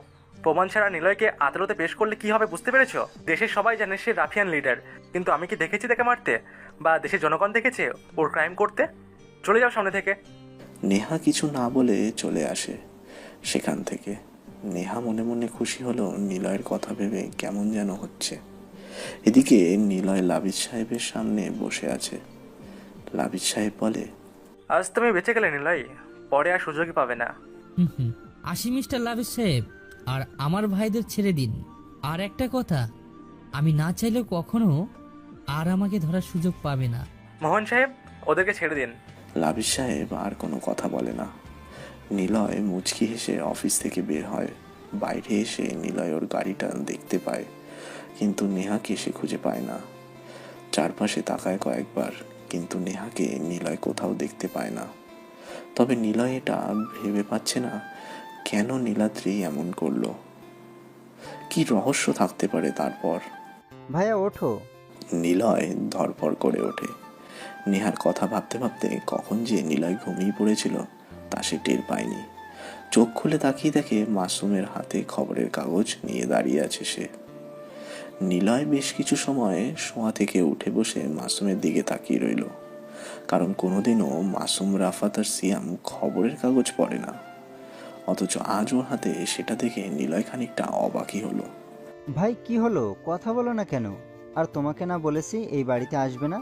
যেদিন থেকে ক্রাইম ব্রাঞ্চ অফিস থেকে বেরিয়ে এসে নেহা ভাবিকে খুঁজছিলে, সেদিন থেকে তুমি এই বাড়িতে আসো আর নিজের মুড অফ করো।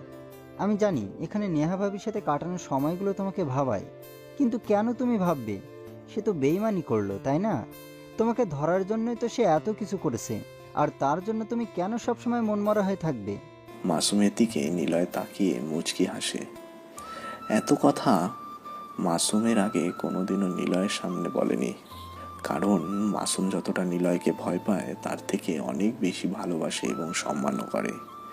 এই কারণেই নিলয়ের সামনে মাসুম নয়, রাফাতও নয়, সিয়ামও নয়, কেউই কথা বলতে পারে না। খুব দরকার ছাড়া কেউই সেরকম একটা কথা বলে না। নিলয় বলে, তুই বুঝবি না রে, বাদ দে। তোর হাতে পত্রিকা কেন? চাকরি পেলি নাকি? ধুর, কি যে বলো না, রাফিয়ানদের আবার চাকরি? অবশ্য তোমার ভয় দেখে যে কোনো জায়গায় চাকরি পাওয়াটা জাস্ট 2 মিনিটের ব্যাপার। আর যদি অফিসের লোকজন জানে আমি তোমার ভাই, তাহলে ওর চেয়ার ছেড়ে বসতে দেবে। এত কথা বলিস কেন? যা বললাম তার উত্তর দে। ও হ্যাঁ ভাইয়া, দেখো। মাসুম নিলয়ের দিকে পত্রিকাটা বাড়িয়ে দেয়। সেখানে বাংলাদেশ প্রতিদিন পত্রিকাতে বড় বড় করে লেখা, উঠতি নেতার অপমৃত্যু। নিলয় পত্রিকাতে ছাপানো ছবিটার দিকে হাঁ করে তাকিয়ে থাকে। ছবিটা আরিফের, কিন্তু নিলয় সব চাইতে অবাক হয়ে আরিফের লাশের পাশে মাটিতে একটা চিহ্ন দেখতে পায়। সেটা স্পষ্ট না হলেও নিলয় চিত্রটিকে বেশ ভালো করেই চিনে ফেলেছে, কারণ মাটিতে আঁকা চিত্রটি নিলয়ের পরা মাস্কের ছবি। নিলয় খানিকটা অবাক চোখে তাকিয়ে থাকে সেদিকে। কি বলবে সে খুঁজে পাচ্ছে না। কেবল একটাই প্রশ্ন ওর মনে বারবার বাসা বাঁধছে, রাকিবকে ছাড়া নিলয় আর কোনো ক্রাইমেই জড়ায়নি। তাহলে কি হতে পারে যে কিনা ঠিক নিলয়ের মতোই এমন করে খুন করছে? নাফিস, তারপর আরিফ।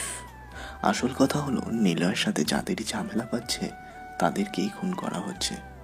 কিন্তু কে সে, কে হবে? নিলয় প্রশ্নগুলো বিড়বিড় করে করতে লাগলো নিজের কাছেই। ঠিক এই সময় ফোনটা বেজে উঠল নিলয়ের। পকেট থেকে বের করেই দেখে রাফিক ভাইয়ের নাম্বার। তাড়াতাড়ি রিসিভ করে বলে, ভাই, ওকে আমি মারিনি। জানি না ভাই। নিলয় ফোন কেটে দেয়, বসা থেকে উঠে দাঁড়ায়। মাসুমের দিকে তাকাতেই নিলয় বলে, আমাদের মধ্যেই কেউ এটা করেছে। না ভাইয়া, খোঁজ নিয়েছি, এটা সেই নতুন রাফিয়ানের কাজ হবে। কিন্তু আমি ছাড়া এমন কে আছে? এত সাহস কোথা থেকে পাচ্ছে? ভালো লাগছে না ভাইয়া? ছিল নীলাদ্রি, রহস্য হয়ে গেল আরেকজনকেও। কি থেকে যে কি হচ্ছে। আচ্ছা আমি দেখছি, ভার্সিটিতে যেতে হবে। কেন? নীলাদ্রিকে তো আমরা জানি, তাহলে চলো তুলে আনি। না, একমাত্র ওই আছে আমাকে নিহার কাছে পৌঁছে দিবে। তোরা খোঁজ নে কে এই নতুন রাফিয়ান, আর আমি খোঁজ নিই নিহা সেদিন কেন নীলাদ্রির প্রমাণগুলো দেয়নি। নিলয় কাঁধে ব্যাগ ঝুলিয়ে ইউনিভার্সিটিতে প্রবেশ করে। কিছু দূর আসার পর নিলয় শুনতে পায় কেউ তাকে ডাকছে। ওই মিস্টার আবির। নিলয় সেদিকে করে তাকায়, দেখে নিশি তাকে ইশারা করে ডাকছে। নিলয় ধীর পায়ে এগিয়ে যায়, মাথাটা নিচু করে দাঁড়ায় নিশির সামনে। কেমন আছো আবির? ভালো। গুড। আমাকে যে টিস করতো সে মারা গেছে, এটা জানো? না তো। তোমার ভাইয়া হয়তো এমন করেছে। না তো, তোমার ভাইয়া হয়তো এমন করেছে। কি আর করবে, উনি ঠিকই করেছে। কেউ কি কখনো তার বোনের অসম্মানকে সহ্য করে? আরে গাধা, আমার ভাইয়া না, এটাকে মেরেছে একজন, কিন্তু সে কে মেরেছে আমি জানি। মানে? নিলয় কিছুটা অবাক হয়, কারণ নীলাদ্রি সব জানে। তাহলে কে মারতে পারে? নিলয় নিশির দিকে তাকিয়ে বলে, কে? দাঁড়াও দেখাচ্ছি, তার আগে বলো আমাকে কি তোমার বন্ধু বানাবে? তুমি কেন আমার বন্ধু হবে? জানি না, তবে তুমি খুব ইনোসেন্ট, তোমাকে সব বলা যায়। ও ওয়েট। নিলয় মনে মনে হাসে। ঠিক এমনই সুযোগ খুঁজছিল নিলয়, যাতে নীলাদ্রির খুব কাছে যেতে পারে, কিন্তু সে নিজেই নিলয়কে কাছে ডেকে নিয়েছে। নিলয় বিড়বিড় করে বলে, কে বলেছে নীলাদ্রি চালা? একদমই বোকা। খেলা তো এবার শুরু হবে। নিশি পকেট থেকে ফোন বের করে, তারপর কিছুক্ষণ ফোন টেপার পর নিলয়ের দিকে তাকিয়ে বলে, আচ্ছা তুমি নিলয়কে চেনো? নিশির মুখে প্রশ্নটা শুনে নিলয় কেসে দেয়। নিলয় ঠিক বোকার মতো চেয়ে আছে নিশির দিকে। নিশি নিলয়ের দিকে তাকিয়ে হেসে বলে, ও তুমি কি করে জানবে? তুমি তো নতুন এসেছো। নিলয় হলো এই শহরের টপ মস্তান। কত পুলিশ বাহিনী ওর পিছনে পড়ে আছে, কিন্তু ওকে কেউ ধরতে পারছে না। কেন? আরে পাগল, নিলয় প্রতিটি কাজ করে অনেক ভেবে চিনতে, আর সে কোনো প্রমাণ রাখে না। আচ্ছা চলো হাঁটি। নিশি নামধারী মেয়েটি আবির নামধারী নিলয়কে নিয়ে হাঁটতে থাকে। নিলয় বেশ মুখিয়ে আছে অন্যের মুখ থেকে নিজের ব্যাপারে কথাগুলো জানতে। ফুচকা খাবে? নীলাদ্রির কথা শুনে নিলয় কেমন কেসে ওঠে। ফুচকা শব্দটা শুনে নিলয় নেহার কথা মনে পড়ে যায়। নেহার সাথে একদিন ফুচকা খেতে বের হয়েছিল নিলয়। সেদিন ফুচকা খেতে চেয়েছিল নেহা নিজেই, কিন্তু দোকানে গিয়ে নিলয় একাই 5 প্লেট ফুচকা খেয়ে ফেলে। নেহা হাবার মতো তাকিয়ে থাকে শুধু নিলয়ের দিকে। নিলয় একবার নেহার দিকে তাকিয়ে কেবল জিজ্ঞাসা করেছিল, কি হলো, খাচ্ছ না কেন? মুচকি হেসে বলে, নিলয়ের খাবার দিকে তাকিয়ে থাকে। এই কি হলো, চুপ কেন? নীলাদ্রির কথায় নিলয় বাস্তবে ফেরে। সামনে তাকিয়ে দেখে কখন যে সে ফুচকার দোকানে চলে এসেছে টেরই পায়নি। নীলাদ্রি ফুচকার অর্ডার দেয়, তারপর বলে, তোমাকে তখন না নিলয়ের কথা বলেছিলাম? এই দেখো, নিলয় সব কিছু আমার কাছে। নীলাদ্রি ফোন বের করে নিলয়ের হাতে দেয়। নিলয় চোখ বড় বড় করে ফোনের দিকে তাকিয়ে থাকে। নিলয়ের খুন করার সব কিছুই এই ফোনে আছে। নিলয় বেশ খানিকটা ঘাবড়ে যায়, কথা যেন বের হতে চাইছে না। নীলাদ্রি বলে, এই হচ্ছে নিলয়, আমি চাইলে ওকে এক্ষুনি সর্বোচ্চ শাস্তি দিতে পারি, কিন্তু কিন্তু কি? না থাক, এটা তোমাকে এখন বলবো না। তো এই নিলয় আবার খুন করছে। আমাকে যে টিস করেছিল আরিফকে সে মেরে দিয়েছে। কই না তো। মানে না মানে কিছু না। নিলয় একটু হলেই বলে দিয়েছিল সব, কিন্তু সে থেমে যায়। নীলাদ্রির দিকে তাকিয়ে নিলয় বলে, আরিফকে তো নিলয়কে মারতে দেখলাম না। আচ্ছা দাঁড়াও। নীলাদ্রি আর একটা ফুটেজ নিলয়কে দেখায়। সেখানে নিলয় স্পষ্ট দেখতে পায় নিলয়ের মতোই কেউ একই রকমের কালো পোশাক পরে মুখে মাস্ক পরে খুনটা করেছে। নিলয় কিছু সময় বোবার মতো তাকিয়ে থাকে ফোনের দিকে, কারণ এটা নিলয় না, তা সে নিজেই ভালো করে জানে। কিন্তু কে সে, যে কিনা হুবহু নিলয়ের মতো করে এইসব করে বেড়াচ্ছে? তাহলে দেখেছো, সে আবার খুন করছে। হুম। কিন্তু আমিও দেখতে চাই সে কত দূর এগিয়ে যেতে পারে। কেন? তুমি তো পুলিশকে সব বলে দিতে পারতে। না, বলবো না। আমি চাই সে নিজেই এসব পথ ছেড়ে দিক। কিন্তু কেন? কারণটা তোমাকে এখন বলা যাবে না। আর একটা কথা, তোমাকে দেখতে মাঝে মাঝে একদম নিলয়ের মতো লাগে, কিন্তু তুমি আর নিলয়ের মধ্যে পার্থক্যটা কি জানো? ও ভয়ঙ্কর আর তুমি ইনোসেন্ট। ও। নিলয় চলে আসে। নিলয় এখন কি করবে বুঝতে পারছে না। চারিদিক কেমন যেন সব অন্যরকম লাগতে শুরু করেছে। সব কিছু থাকতেও যেন শূন্যতা।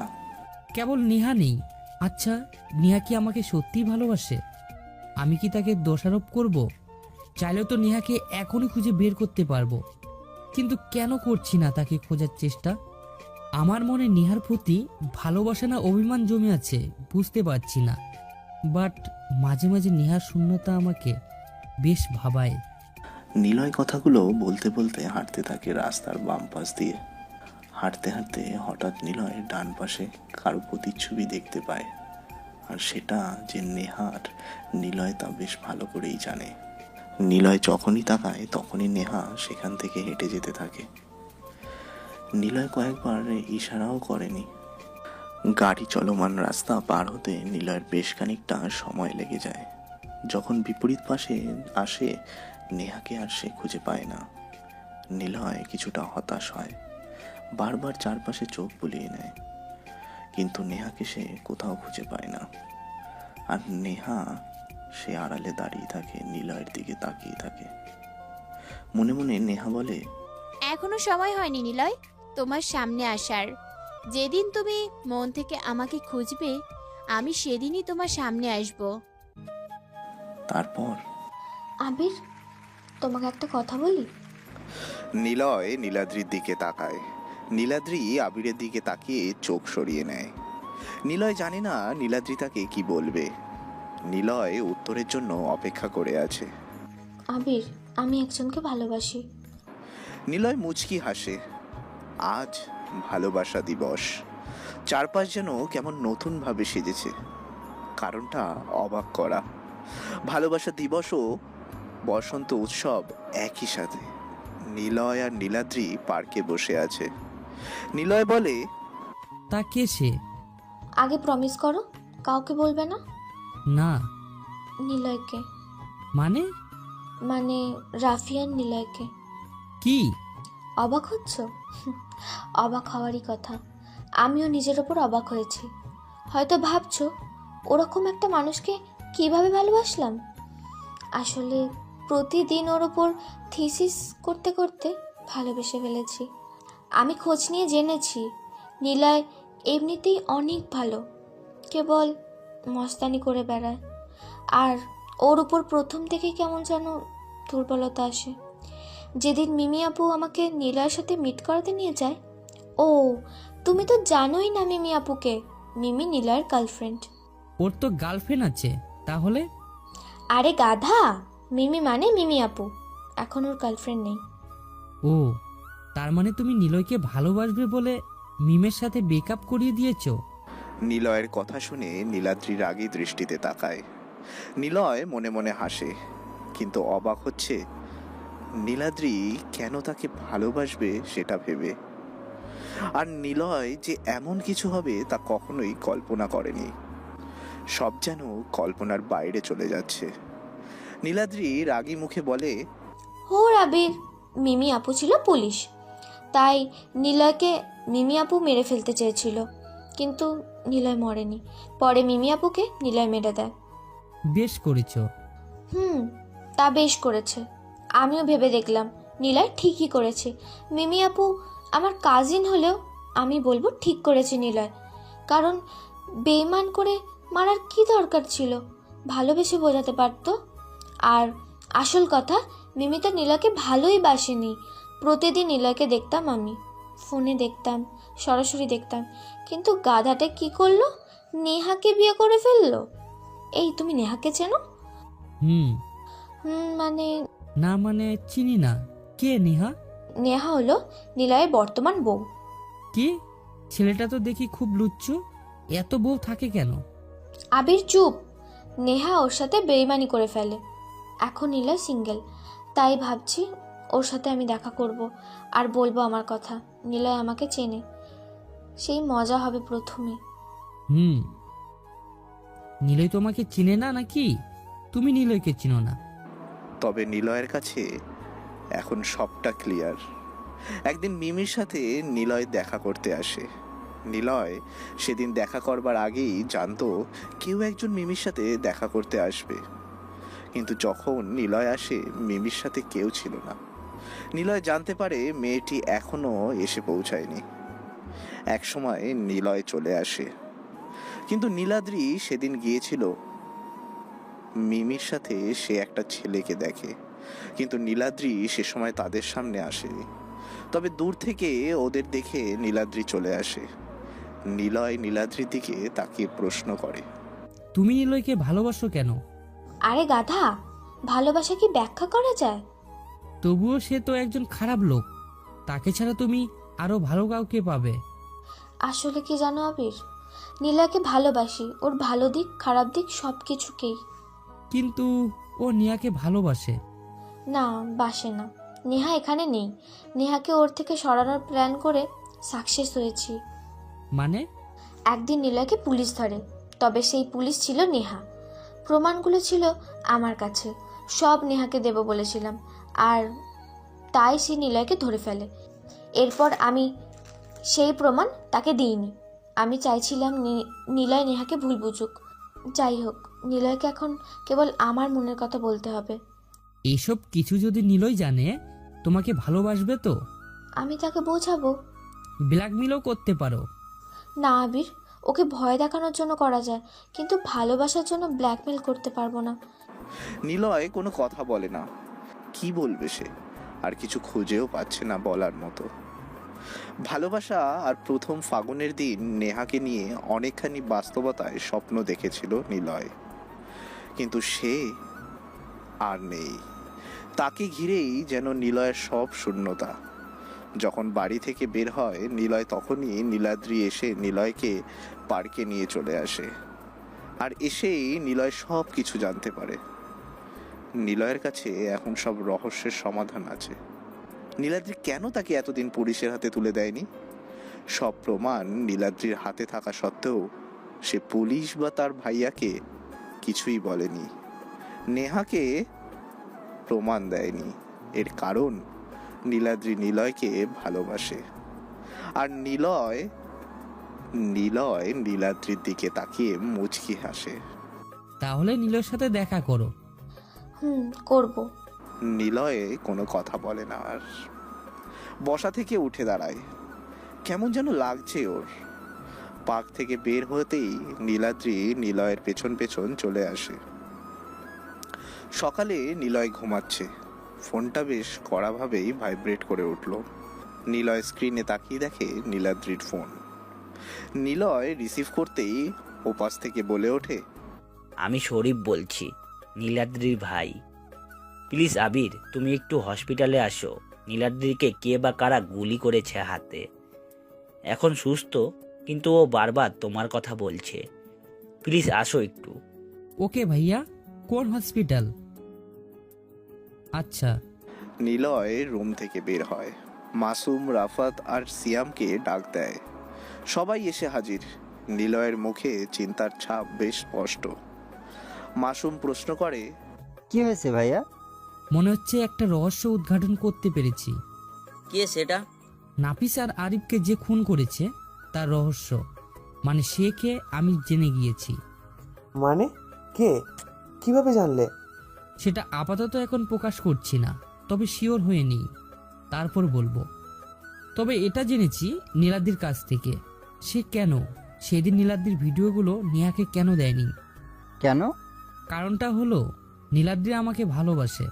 কি কি বলো? আচ্ছা থাক, আমি একটু আসছি। কোথায় যাচ্ছ? হসপিটালে। কেন? নীলাদ্রিকে দেখতে।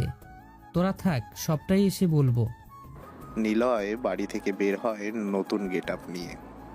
নতুন জায়গা, নতুনভাবে সে সবার সামনে এখন পরিচিত।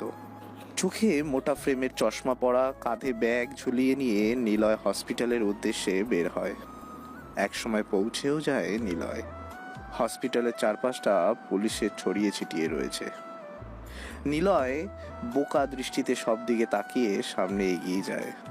হসপিটালে প্রবেশ করতেই দরজার কাছে পুলিশগুলো নিলয়কে আটকে সার্চ করার প্রস্তুতি নেয়। তখনই একজন পুলিশের ফোন বেজে ওঠে। পুলিশ ফোনটা কানে ধরতেই বলে, তারপর ফোনটা রেখে দেয় অফিসার। নিলয়ের দিকে তাকিয়ে একটা ভদ্রতার হাসি দিয়ে বলে, নিলয় কোনো কথা বলে না, সোজা ভেতরে প্রবেশ করে। হসপিটালে তেমন কোনো লোক নেই বললেই চলে। ডক্টর আর অন্য লোকেদের বাদ দিয়ে প্রশাসনের লোকেরাই বেশি আছে। হাতে আর কোমরে পিস্তল রাইফেল নিয়ে পাইচারি করছে তারা। নিলয় সোজা দ্বিতীয় করিডোরে উঠে পড়ে। খুঁজতে খুঁজতে 27 নম্বর কেবিনের সামনে চলে আসে। কেবিনের সামনে প্রেস আর সিআইডি অফিসার দাঁড়িয়ে রয়েছে। নিলয় কেবিনের সামনে এসে দাঁড়ায়। আর একবার চেক করতে যাবে, তখনই শরীফ সাহেব বলে, চেক করার দরকার নেই, আবির ভিতরে আসো। নিলয় ভেতরে প্রবেশ করে। বেডের লোহার সাথে বালিশে হেলা দিয়ে আধা শোয়া হয়ে আছে নীলাদ্রি। বয়স্ক একজন লোক পাশে বসে আছে চেয়ার নিয়ে। নীলাদ্রির হাত ধরে লোকটা বলছে, কথাটা উনি নীলাদ্রির দিকে তাকিয়েই বলেছিল, কিন্তু নীলাদ্রি তাকিয়েছিল সদ্য রুমে প্রবেশ করা মোটা ফ্রেমের চশমা চোখে দেওয়া ছেলেটার দিকে। লোকটা নীলাদ্রির দৃষ্টি খেয়াল করে পেছনে তাকায়, দেখে একটা চিকন হাবাগোবা টাইপ একটা ছেলে দাঁড়িয়ে আছে। পাশেই শরীফ সাহেব দাঁড়িয়ে বললেন, বাবা, এই হলো আবির, নীলাদ্রির বন্ধু। বাবা চলো বাইরে যাই, ওরা কথা বলুক। শরীফ সাহেব নীলাদ্রির দিকে তাকিয়ে মুচকি হাসল। তারপর তার বাবাকে নিয়ে বাইরে চলে গেলেন।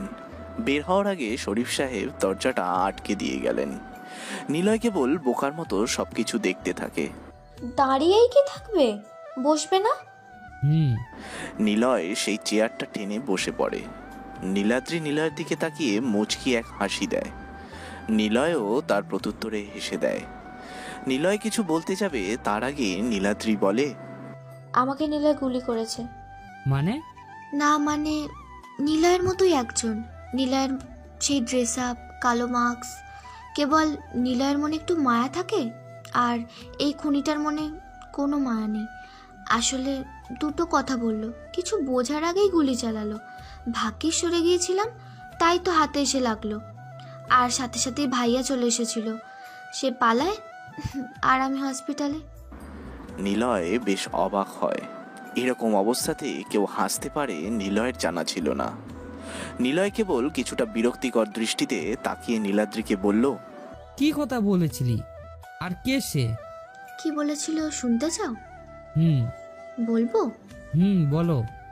বলেছিল নিলয় শুধু আমার, আমি যেন ওর থেকে দূরে থাকি সবসময়। নিলয় চুপ হয়ে যায়। মনে মনে নিলয় যেই সন্দেহটা করেছিল ঠিক সেইটাই হয়েছে। যা ভাবছিল তাই হয়েছে। খুনিটা নিলয়কে চেনে। নিলয় তা আগেই আন্দাজ করেছিল, এবং খুনিটা যে কি নিলয় আজ সকালেই ঘুম থেকে উঠে আন্দাজ করে ফেলেছিল। তবে নীলাদ্রি থেকে শুনে নিলয় বেশ ভালোভাবেই শিওর হয়ে গিয়েছে আসল খুনিটা কে। নিলয় আবারও কিছু বলতে যাবে, তখনই নীলাদ্রি আধা শোয়া থেকে একদম সোজা হয়ে বসে পড়ে। তারপর বলে, কাছের দিকে সরে আসো। আমি জ্ঞান ফেরার পর একটা কথা বারবার ভেবেছি, আমি কিভাবে নিলয় থেকে দূরে থাকবো, কারণ আমি তো নিলয়কে কখনো কিছু বলিনি এই ব্যাপারে। ঠিক তখনই মাথায় আসে, আমি তো প্রায় সারাক্ষণ তোমার সাথেই থাকি, তাই না? আবির মানে নিলয় সাহেব। নিলয় বসা থেকে উঠে দাঁড়ায়। চোখ দুটো বড় করে নিলয় নীলাদ্রির দিকে তাকায়। নিলয়ের মুখের ভাব দেখে নীলাদ্রি হেসে ওঠে জোরে। নিলয় কি বলবে বা করবেই বা কি তাই খুঁজে পাচ্ছে না। নীলাদ্রি তাকে চিনে ফেলেছে। তাহলে কি সে এখান থেকে পালিয়ে যাবে? না, সেটা সম্ভব নয়। হয়তো নীলাদ্রি বলে রেখেছে আমি আসল কালপ্রিট। নীলাদ্রি মুচকি হেসে বলে, বসু নিলয়, আমি তোমাকে আজকের দিনের আগেও চিনতে পারিনি। যদি না ও আমাকে মারার চেষ্টা না করতো। কি বোকা আমি, তোমাকে খুঁজে বেড়াচ্ছি আমি, অথচ তুমি আমার সাথেই সবটা সময় থেকেছো। অথচ আব্বু বলে আমি নাকি অনেক বুদ্ধিমতী। নিলয় কোনো কথা বলে না, কেমন যেন বেশ গভীর ইতস্তত বোধ নিয়ে নিলয়কে আটকে ধরে রেখেছে। নিলয় এমন অবস্থাতে পড়বে কখনোই ভাবতে পারেনি। নীলাদ্রির দিকে তাকায় নিলয়। নীলাদ্রি হেসে দিয়ে বলে, ভয় পাচ্ছ? ভয় পাওয়ার কিচ্ছু নেই। তোমার বিরুদ্ধে না কোনো প্রমাণ আছে, না কোনো সাক্ষী আছে। নিলয় অবাক হয়ে তাকায়। নীলাদ্রি নামের মেয়েটা আসলেই রহস্যময়ী। নিলয় তা এখন বেশ বুঝতে পেরেছে। কিন্তু নিলয়ের ঠিক প্রত্যক্ষ রূপ যেন সব কিছু একদম শান্তভাবেই বলে চলেছে। নিলয় কিছু বলতে তার আগেই নীলাদ্রি বলে ওঠে, মিস্টার রাফিয়ান, তুমি লাইফে যতটা না মানুষকে অবাক করেছো, তার থেকেও মানুষগুলো তোমাকে বেশি অবাক করেছে। তার মধ্যে আমিও পড়ি, তাই না? মিমি আপু তোমাকে অবাক করেছিল, আফরিন অবাক করেছিল, রাকিব ভাই অবাক করেছিল, আর বড় অবাক করেছিল নেহা, তাই না? নাকি আমি তোমাকে অবাক করেছি? কোনটা? নিলয় কিছু বলে না, মাথাটা নিচু করে নেয়। শান্ত মস্তিষ্কের মুখ মানুষটা কেমন যেন চুপসে বোবা হয়ে গেছে। অনেক কিছুই বলতে চেয়েও আজ নিলয় বলতে পারছে না। সব কিছু যেন গুলিয়ে যাচ্ছে তার। নিলয়কে অবাক করে দিয়ে নীলাদ্রি বলে ওঠে, তোমার বিরুদ্ধে সব প্রমাণ আমি নষ্ট করে দিয়েছি অনেক আগে। তাহলে কি দাঁড়ালো? তোমার বিরুদ্ধে না কোনো প্রমাণ, না কোনো সাক্ষী আছে। তোমার ব্যাপারে আমার ভাইয়া বা বাবা কেউ জানে না। তুমি তাদের কাছে আবিরই আছো। এখন বলো, তোমার কি বলার আছে? নিলয় নীলাদ্রির দিকে অব্যক্ত চাহনি নিয়ে তাকিয়ে রয়েছে। নিলয়ের মনে এখন একটা প্রশ্ন এসে ভর করেছে। তবে কি রাফিয়ান আসলেই নতুন কিছু পড়তে চলেছে? তারপর সাদা রঙের বাতির দিকে একবার তাকায় নিলয়। পুরো ঘরটা সাদা আলোতে ভরে আছে। বড় ঘরটায় চারপাশে নিলয় একবার চোখ বুলিয়ে নেয়। বেশ ভিআইপি রুম একটা অবশ্য। স্পেশাল রোগীদের জন্য রুমগুলো বানানো। রুমের ওপরের দিকে কোণাতে একটি সিসিটিভি ক্যামেরা লাগানো আছে। নিলয় সেখান থেকে চোখ সরিয়ে সামনে থাকা বিছানায় বসা নীলাদ্রির দিকে তাকায়। নীলাদ্রি নিলয়ের দিকে তাকিয়ে আছে। নিলয় বলে, সব প্রমাণ কেন নষ্ট করে দিয়েছো? বোকার মতো প্রশ্ন করো না নিলয়। হুম কারণটা তুমি ভালো করেই জানো। হুম আর এটাও জানো তোমার জন্যই গুলি খেয়েছি। আমার জন্য? তা নয় তো কি? নিলয় জানে তাকে গুলিটা কে করেছে, কিন্তু এখানে নিলয়ের কোনো হাত নেই। নিলয় নিজেই অবাক হয়েছে এভাবেই সে এমনটা করতে পারে। নীলাদ্রি বলে, তোমার জন্য নেহা আমাকে গুলি করেছে, এটা তুমি জানো, কিন্তু বিশ্বাস করতে পারছো না, তাই তো? নিলয়ের বুকটা ধক করে ওঠে। নেহা নামটা যেন নিলয়ের বুকের মাঝখানে এসে লাগে। মস্তিষ্কে যেন নেহাকে খোঁজার ইচ্ছে মনের মাঝে এসে জাগিয়ে দিচ্ছে। নীলাদ্রি আবার বলে ওঠে, নাফিজ আরিফকে নেহা নিজেই মারে। প্রথমে ভেবেছিলাম এটা তুমি, পরে জেনেছি এটা তুমি নও, অন্য কেউ। কারণ নিলয় মেরে কখনো মাস্কের ছবি আঁকিয়ে যেত না, আরও খুন করার পর মাস্কের ছবি এঁকে যেত। এটাই পার্থক্য। কারণ সে তোমাকে মেসেজ দিতে চেয়েছিল বলেই এমন করেছিল, আর সেটা কেবল নেহাই করতে পারে, কিন্তু আমি না। তোমার ব্যাপারে পুলিশকে কিচ্ছু বলবো না, পুলিশের হাতে তোমাকে তুলে দেব। কারণটা একদমই সোজা, আমি তোমাকে ভালোবাসি। নিলয় চুপ হয়ে বসে আছে। নিলয় যা ভেবেছিল একদমই তাই হলো। নেহাই সব কিছু করেছে।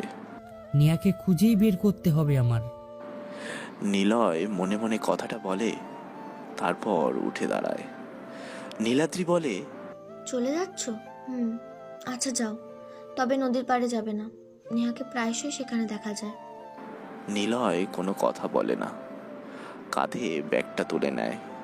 কেবিন থেকে বের হয়ে চোখ থেকে চশমাটা ছুঁড়ে ফেলে ফ্লোরে। তারপর পকেট থেকে ফোন বের করে মাসুম, সিয়াম আর রাফাতকে কল দেয়। গাড়ি নিয়ে আসার জন্য বলা হয় তাকে। নিলয় ফোন পকেটে রাখতে যাবে তখনই বেজে ওঠে সেটা। তাকিয়ে দেখে নীলাদ্রির কল। বলো। এক্ষুনি যাও, নেহা ওখানেই আছে। তবে এটা ভেবো না তোমাদেরকে আমি সাহায্য করছি।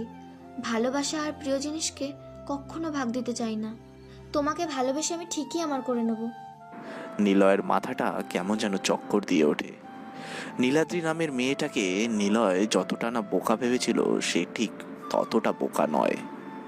নীলাদ্রি আসলেই অনেক চালাক। নিলয় রুম থেকে বেরিয়ে আর দাঁড়ায় না, সোজা বাইরে চলে আসে। হসপিটালের বাইরের বড় রাস্তায় নিলয়ের কালো রঙের গাড়িটা পার্ক করা। নিলয় বেশ জোরে হেঁটে গাড়ির কাছে আসে। মাসুম, রাফাত আর সিয়াম গাড়ির সামনেই দাঁড়িয়েছিল। নিলয় কাঁধ থেকে ব্যাগটা ছুঁড়ে ফেলে গাড়ির মধ্যে। তারপর ড্রাইভিং সিটে বসে ও। সবাই গাড়িতে উঠে বসে। নিলয় গাড়ি স্টার্ট দেয়, একটানে চলে আসে খুবই পরিচিত নদীর কাছে। নদী থেকে অনেকটা দূরে নিলয় গাড়ি থামায়। গাড়ি থেকে বের হয় ও। ভাইয়া কি হয়েছে? গাড়িতে থাকাকালীন কোনো কথা বলনি, কি হয়েছে আমাদেরকে বলো। নিলয় কিছু বলে না, বেশ জোরে হেঁটেই নদীর পাশে এসে দাঁড়ায়। পরিচিত আর প্রিয় সেই গাছটার নিচে তাকায়, কিন্তু কাউকে দেখতে পায় না ও। নিলয়ের চোখে মুখে উদ্বিগ্নের ভাব মাসুম, রাফাত আর সিয়াম বেশ ভালো করেই লক্ষ্য করেছে, কিন্তু কেউ কোনো কথা বলছে না। নিলয় আগে পিছে সব জায়গায় চোখ বুলিয়ে নিল, কিন্তু নিলয় কাউকে দেখতে পেল না। নিলয় ধপ করে গাছের নিচে এসে পড়ে। নদীর শান্ত পানির দিকে তাকিয়ে কেবল নেহার কথাই ভেবে চলেছে। ভাইয়া ওদিকে। মাসুমের কথা শুনে নিলয় প্রথমে মাসুমের দিকে তাকায়। মাসুম আঙুল উঁচিয়ে নিলয়কে বলে সেদিকে তাকাতে। নদীর পাড়ের কাশবনের দিকে মাসুমের আঙুলের ইশারা থাকে। নিলয় সেদিকে তাকায়। কেউ একজন চুলগুলো খোলা রেখে উল্টো দিকে ফিরে হাতে খরগোশ নিয়ে দাঁড়িয়ে আছে। নিলয় সেদিকে তাকিয়ে দৌড়ে কাছে যায়। নিলয় কি বলবে খুঁজে পাচ্ছে না। মেয়েটি পিছনে ঘুরে তাকায়। নিলয়ের চোখ যেন বিশ্বাস করতে পারছে না। সামনে কে দাঁড়িয়ে আছে কিচ্ছু সে বুঝতে পারছে না। নিলয় চোখ বড় বড় করে অজান্তেই বলে উঠল, নেহা। সামনে দাঁড়িয়ে থাকা মেয়েটি গম্ভীর দৃষ্টিতে তাকিয়ে রইল কিছু সময় নিলয়ের দিকে। তারপর কখন যে সে কান্না করে দিল মেয়েটি তা বুঝতেই পারেনি। নিলয়ের সামনে দাঁড়িয়ে থাকা মেয়েটি নেহাই। নেহা নিলয়ের দিকে তাকিয়ে দেখে নিলয় কান্না করছে। নিলয় কিছু বলতে যাবে তখনই নেহা এসে নিলয়কে জড়িয়ে ধরল। নিলয় কেবল খরগোশ বাচ্চাটার দিকে তাকিয়ে রইল। ঠিক তখনই নিলয়কে অবাক করে দিয়ে বেশ বড় রকমের ঘটনা ঘটে। নেহাকে নিলয় চোখ বন্ধ করে জড়িয়ে নেয়। নেহা নিলয়ের বুকে মাথা রেখে কান্না করছে। নিলয় যখন চোখ খোলে তখনই দেখে চারপাশে পুলিশ দাঁড়িয়ে আছে। নিলয় নেহাকে টান দিয়ে ছাড়িয়ে নেয়। অবাক চোখে নিলয় নেহার দিকে তাকিয়ে আছে। নিলয়ের চোখে নেহার প্রতি রাগের প্রতিচ্ছবি আবার দেখতে পায়। নেহা চোখ নামিয়ে নেয় নিলয়ের থেকে। নিলয় কিছু বলতে যাবে তখনই নিলয় শুনতে পায়।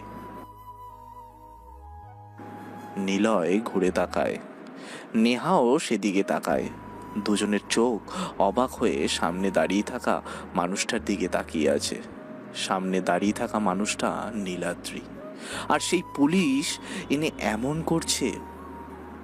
নিলয় প্রথমে ভেবেছিল নেহা আবার তার সাথে এমন করছে, কিন্তু এখন মনে হচ্ছে নেহা নয়, সবটাই নীলাদ্রির প্ল্যান। নীলাদ্রি বেশ জোরেই হেসে ওঠে। নিলয়ের দিকে তাকিয়ে মুচকি হাসি দিয়ে ধীর পায়ে এগিয়ে আসে কাছে। নিলয়ের চারিদিক একবার ঘুরতে ঘুরতে বলল। নীলাদ্রি নিজেই কথা বলে আবার নিজেই থেমে যায়। নেহা আর নিলয় কেবল হাবার মতো তাকিয়ে থাকে নীলাদ্রির দিকে। নীলাদ্রির কথা থামিয়ে নিলয়ের হাত ধরে বলে। নিলয় অবাক হয়ে যায়।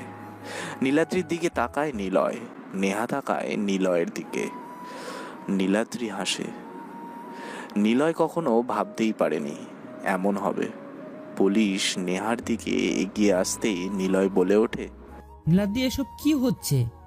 কেউ ওর হাত করা পড়াতে পারবে না? কি করেছে ও? নেহা নিলয়ের দিকে তাকায়। নেহা মনে মনে ভাবছে, এই বুঝি নিলয় সবকিছু তছনছ করে আমাকে এখান থেকে নিয়ে অনেক দূরে চলে যাবে। কি হলো নিলয়, দাঁড়িয়ে আছো কেন? প্লিজ কিছু করো, আমি তোমার সাথে থাকতে চাই। কিন্তু নিলয় সব কিছু শুনতে পায় না। তবুও নিলয় পকেট থেকে ফোন বের করতে নীলাদ্রি বলে, কোনো কাজ হবে না মিস্টার রাফিয়ান। নিলয় হাটকে ধরতে আসলাম, সব ব্যবস্থা না করে কি আসা যায়? তোমার লোক এখানে আসার সাথে সাথে বাঁচতে পারবে না, তুমি যতই চেষ্টা করো না কেন।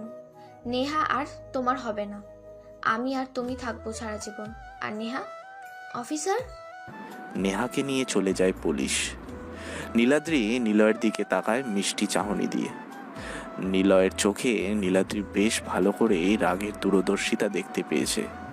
নীলাদ্রি বলে, কি করব বলো? তোমাকে নিজের করে পেতে নেহা নামের কাঁটাটাকে তুলে তো ফেলতেই হতো। বেচারা নেহা তোমার জন্যই খুনগুলো করলো। ও চেয়েছিল তোমার মতো হতে, যাতে তোমার আর ওর মাঝে কোনো তফাৎ না থাকে। সে চেয়েছিল হয় দুজনে বাঁচবে একসাথে, না হয় দুজনে জেলে গিয়ে একসাথে থাকবে। কিন্তু আমি থাকতে সেটা হবে না। আসি, আগামী 3 দিন পর ওকে কোর্টে চালান করে দিয়ে সব সমস্যা শেষ করে দেবো।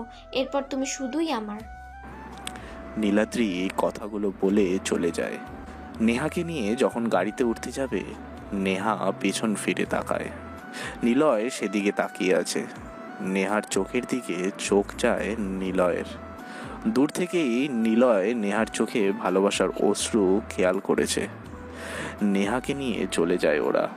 নিলয় হাঁটু মুড়ে বসে পড়ে কাশফুলের বাগানে। মাসুম, রাফাত আর সিয়াম দৌড়ে আসতে থাকে। নিলয় জোরে চিৎকার করে ওঠে। নিলয়ের চিৎকার শুনে পাখিরাও যেন ছুটে পালাতে থাকে। মাসুম এসে কয়েকবার নিলয়কে ডাকে, কিন্তু নিলয় সেদিকে কোনো খেয়ালই করেনি। নিলয় চিৎকার করে কাঁদতে থাকে। আজ রাতে নেহাকে নিয়ে কোর্টে যাবে নীলাদ্রি ও তার ভাই শরীফ চৌধুরী।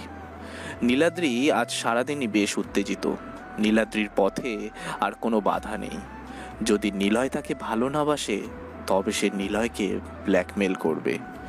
সব কিছু ভেবেই রেখেছে নীলাদ্রি, কেবল একটা সঠিক সময়ের অপেক্ষা। আর নীলাদ্রি জানে সেই সঠিক সময়টা আজকের পরই হবে। মনে মনে নীলাদ্রি বেশ খুশি। রাত তখন 8টা বেজে গেছে। থানা থেকে কয়েকটা গাড়িতে বেশ গাদাখানেক পুলিশ বের হলো, সাথে সিআইডি টিমও। মেন রাস্তায় আসে এক এক করে গাড়িগুলো। সবার সামনে নীলাদ্রি আর শরীফ চৌধুরীর গাড়ি আসে। নীলাদ্রি চাইছে শেষ অবধি নেহার চেহারাটা দেখতে কেমন হয়, তাই ছোট বোনের আবদার পূরণে শরীফ চৌধুরীও এসেছে। ওদের পেছনে সিআইডি অফিসার আর একটা গাড়ি নিয়ে আসে।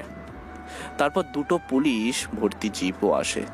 তারপরে পুলিশের পেছনের ভ্যানে নেহা ও তাতে আরও পুলিশ। তারপর আরও 4 গাড়ি পেছনে পুলিশ আসতে থাকে। এত পুলিশ কেন মোতায়েন করা হয়েছে পুলিশরাও জানে না, তবে সবকিছু নীলাদ্রির নির্দেশ। মেন রাস্তায় শাঁ শাঁ করে গাড়িগুলো পরপর চলছে। বড় চত্বর বাজার পার করেও জনাহীন জায়গায় আসে গাড়িগুলো। ফাঁকা রাস্তা, আকাশ হতে ঝিরঝির করে বৃষ্টি পড়ছে। পিচ ঢালা রাস্তা গাড়ির হলদে আলোতে বেশ কালো দেখাচ্ছে। হঠাৎ সামনের গাড়িটা ব্রেক করে থেমে যায়। সেই সাথে পরপর পিছনের গাড়িগুলো থেমে যায়। হলদে আলোতে স্পষ্ট নীলাদ্রি দেখতে পায় কেউ একজন বড় কালোর রেইনকোট পরে রয়েছে, মুখে কালো মাস্ক, মাথায় কোটের বড় টুপি পরা। ডান হাতে একটা পিস্তল রেখে রাস্তার মাঝখানে বাইকটাকে আড়াআড়িভাবে দাঁড় করিয়ে রেখেছে। মাথাটা নিচু করে বৃষ্টিতে ভিজছে যেন। শরীফ সাহেব জোরে হর্ন বাজাতে থাকলো কয়েকবার, কিন্তু কালো আগন্তুকের কোনো খেয়ালই নেই। মাথা নিচু করে এক পা মেলে বাইকের সাথে হেলান দিয়ে পিচ ঢালা রাস্তায় বসে আছে। ডান পা মুড়ে বসে ডান হাতে পিস্তল নিয়ে অস্থিরভাবে বসে আছে আগন্তুক। শরীফ সাহেব পকেট থেকে ফোন বের করে কল দিয়ে কোনো এক পুলিশ অফিসারকে বলে, দেখো তো নেমে কি সমস্যা। সামনে কেউ বসে আছে, তবে সাবধান, হাতে পিস্তল আছে কিন্তু। একজন পুলিশ হাতে পিস্তল নিয়ে বেশ ধীর পায়ে এগিয়ে আসে শরীফ সাহেবের গাড়ির কাছে। শরীফ সাহেব জানলার কাঁচ খুলে বলে, সাবধানে যাও, আমরা আছি।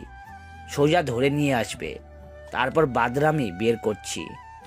অর্ডারপ্রাপ্ত পুলিশটি হলো নিলয়কে, যে একদিন চড় মেরেছিল সে।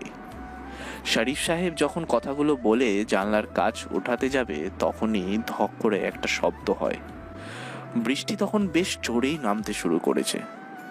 লাল তাজা রক্ত শরীফ সাহেবের দামি গাড়ির কাছে এসে লাগে। নীলাদ্রি চমকে ওঠে, চিৎকার দিয়ে বলে ওঠে, ভাইয়া প্লিজ তুমি বাইরে যেও না, প্লিজ। শরীফ সাহেব গাড়ি থেকে নামে। একে একে পেছনে থাকা সব অফিসারও গাড়ি থেকে নামে। নীলাদ্রি আর থাকতে না পেরে সেও গাড়ি থেকে নেমে দৌড়ে শরীফ সাহেবের কাছে গিয়ে দাঁড়ায়। তারপর কিছু বোঝার আগেই কোথা থেকে গুলি চলতে শুরু করে দিল, আর সাথে সাথেই সব অফিসার এসে একে একে মাটিতে পড়ে যেতে থাকে। কিন্তু গুলি চলার কোনো শব্দ কেউ শুনতে পাচ্ছে না। নীলাদ্রি চিৎকার করতে থাকে। কিছুক্ষণের মধ্যেই সব অফিসারেরা মাটিতে পড়ে যায়। কারো গুলি লাগে বুকে, আবার কারো লাগে কপালে। দুজন মানুষ কেবল গাড়ির সাথে লেপ্টে দাঁড়িয়ে আছে। বৃষ্টির ফোঁটা বেশ জোরেই ঘনীভূত হচ্ছে। তাজা রক্ত পিচ ঢালা কালো রাস্তায় বৃষ্টির পানির সাথে মিশে একাকার হয়ে গেছে। যে মানুষ দুজন গাড়ির সাথে সেটে দাঁড়িয়ে আছে তারা হলো নীলাদ্রি আর শরীফ সাহেব। নীলাদ্রি সামনে তাকায়। এখনো সেই আগন্তুক ঠিক আগের মতো করেই বসে আছে। ডান হাতে পিস্তল নিয়ে বাম পা মেলে বাইকের সাথে হেলান দিয়ে মাথা নিচু করে রাস্তার মাটিতেই বসে আছে। শরীফ সাহেব চিৎকার দিয়ে বলে, শালা কুত্তার বাচ্চা, হারামি, তোর জন্য এসব কিছু হয়েছে। তুই আমাদের অফিসারদের মেরেছিস, তোকে তো আমি। কথাগুলো বলে শরীফ সাহেব কোমর থেকে পিস্তল বের করে। পেছন থেকে নীলাদ্রি বারবার কান্না করে বলতে থাকে, ভাইয়া প্লিজ যেও না, ফিরে। নীলাদ্রির কথা শেষ হয় না। নীলাদ্রির সামনেই তার প্রিয় ভাইয়ের লাশ মাটিতে পড়ে যেতে দেখে। নীলাদ্রি কিছু বোঝার আগেই ওর চোখের সামনে ওর ভাইয়ের মাথায় একটা গুলি এসে লাগে, আর তিনি সেখানেই লুটিয়ে পড়ে যেতে থাকে। নীলাদ্রি দৌড়ে তার ভাইকে গিয়ে ধরে ফেলে। তারপর চিৎকার করে বলে, ভাইয়া ভাইয়া, না ভাইয়া, এমন হবে না, তুমি এভাবে যেতে পারো না। কি হয়েছে ভাইয়া তোমার? ভাইয়া। শরীফ সাহেব আর চোখ খোলে না। নীলাদ্রির সামনেই তার ভাই মারা যায়। নীলাদ্রি যেন তখন কথা শূন্য হয়ে দিক বেদিক তাকাতে থাকে। চোখের সামনে ভাইয়ের পড়ে থাকা লাশ আর পিস্তল দেখতে পায় ও। পিস্তলটি নীলাদ্রির হাতে নেয়, তারপর জোরে হেঁটে যেতে থাকে সামনে, আর বলে ওঠে, আমি জানি তুই নিলয়, এমনটা করবি আমি ভাবতেই পারিনি। তোকে আজ আমি নিজে হাতেই মারবো। কথাগুলো বলে পিস্তলের ট্রিগার চাপতে যাবে তখনই কেউ একজন পিছন থেকে গুলি করে, আর গুলিটা এসে সোজা লাগে নীলাদ্রির বাম পায়ে। নীলাদ্রি পড়ে যায়। মাথা ঘুরে তাকায় পেছনে, দেখে নেহা পিস্তল হাতে দাঁড়িয়ে আছে কিছুটা দূরে, আর ওর পেছনে মাসুম, রাফাত আর সিয়াম, সেই সাথে আরো অনেক লোক। নীলাদ্রি সামনে তাকায়। আগন্তুকটি মাথা তোলে, মুখ থেকে মাস্কটা খুলে ফেলে। নীলাদ্রি তাকিয়ে আছে সেই দিকেই। নিলয়ের ইনোসেন্ট মুখটা দেখে নীলাদ্রি কেমন যেন ভয় পায়। নিলয় বসা থেকে উঠে দাঁড়িয়ে গুটি গুটি পায়ে হেঁটে নীলাদ্রির দিকে এগিয়ে আসতে থাকে। নীলাদ্রি ভয়ার্ত দৃষ্টিতে তাকায়। নিলয় খুব কাছে এসে বলে, চেয়েছিলাম সবকিছু ছেড়ে দিব, রাফিয়ান জগৎ থেকে নিজেকে সম্পূর্ণভাবে বের করে নিয়ে ভিতরে নিলয়টাকে নতুনভাবে বাঁচিয়ে রাখবো, কিন্তু সেটা আর হয়নি। চাইলেও আমি তা পারছিলাম না। কোনো না কোনো সমস্যা আসছিল, কিন্তু আজকের পর থেকে আর কোনো সমস্যা আসবে না। এই বৃষ্টির রাতের পর থেকে শুরু হবে নতুন দিন, যেখানে সূর্য হবে নতুন সকালের অতিথি। নিলয় আর কিচ্ছু বলে না। একটা বুলেটের শব্দ বেশ জোরে শোনা যায়। তারপর সব দিক নীরব, নিস্তেজ হয়ে আছে। কেবল শোনা যেতে থাকে বৃষ্টির শব্দ। কয়েকটা গাড়ি যে যার মতো করে পথ খুঁজে নিয়ে চলে যায় তাদের গন্তব্যে, আর একটা বাইক চলতে থাকে নতুন শহরের উদ্দেশ্যে, নতুনভাবে বাঁচতে। যার ড্রাইভে আছে নিলয় নামের রাফিয়ান, আর সেই রাফিয়ানকে বেশ শক্ত করে পেছন থেকে আঁকড়ে ধরে বসে আছে আর একজন রাফিয়ান। যার ড্রাইভে থাকা রিয়েল রাফিয়ানকে ছেড়ে যেতে পারবে না কখনোই আর। বড্ড ভালোবাসে যে তারা একে অন্যকে। তাই নতুনভাবে বাঁচার জন্য নতুন শহরের উদ্দেশ্যে রাফিয়ান জীবন ছেড়ে নতুন পরিচয় বাঁচার স্বাদ নিয়ে চলতে থাকে দুজন। বৃষ্টি বিলাসী মুসাফির বেশে রাফিয়ান ভালোবাসা যেন এখানেই শুরু।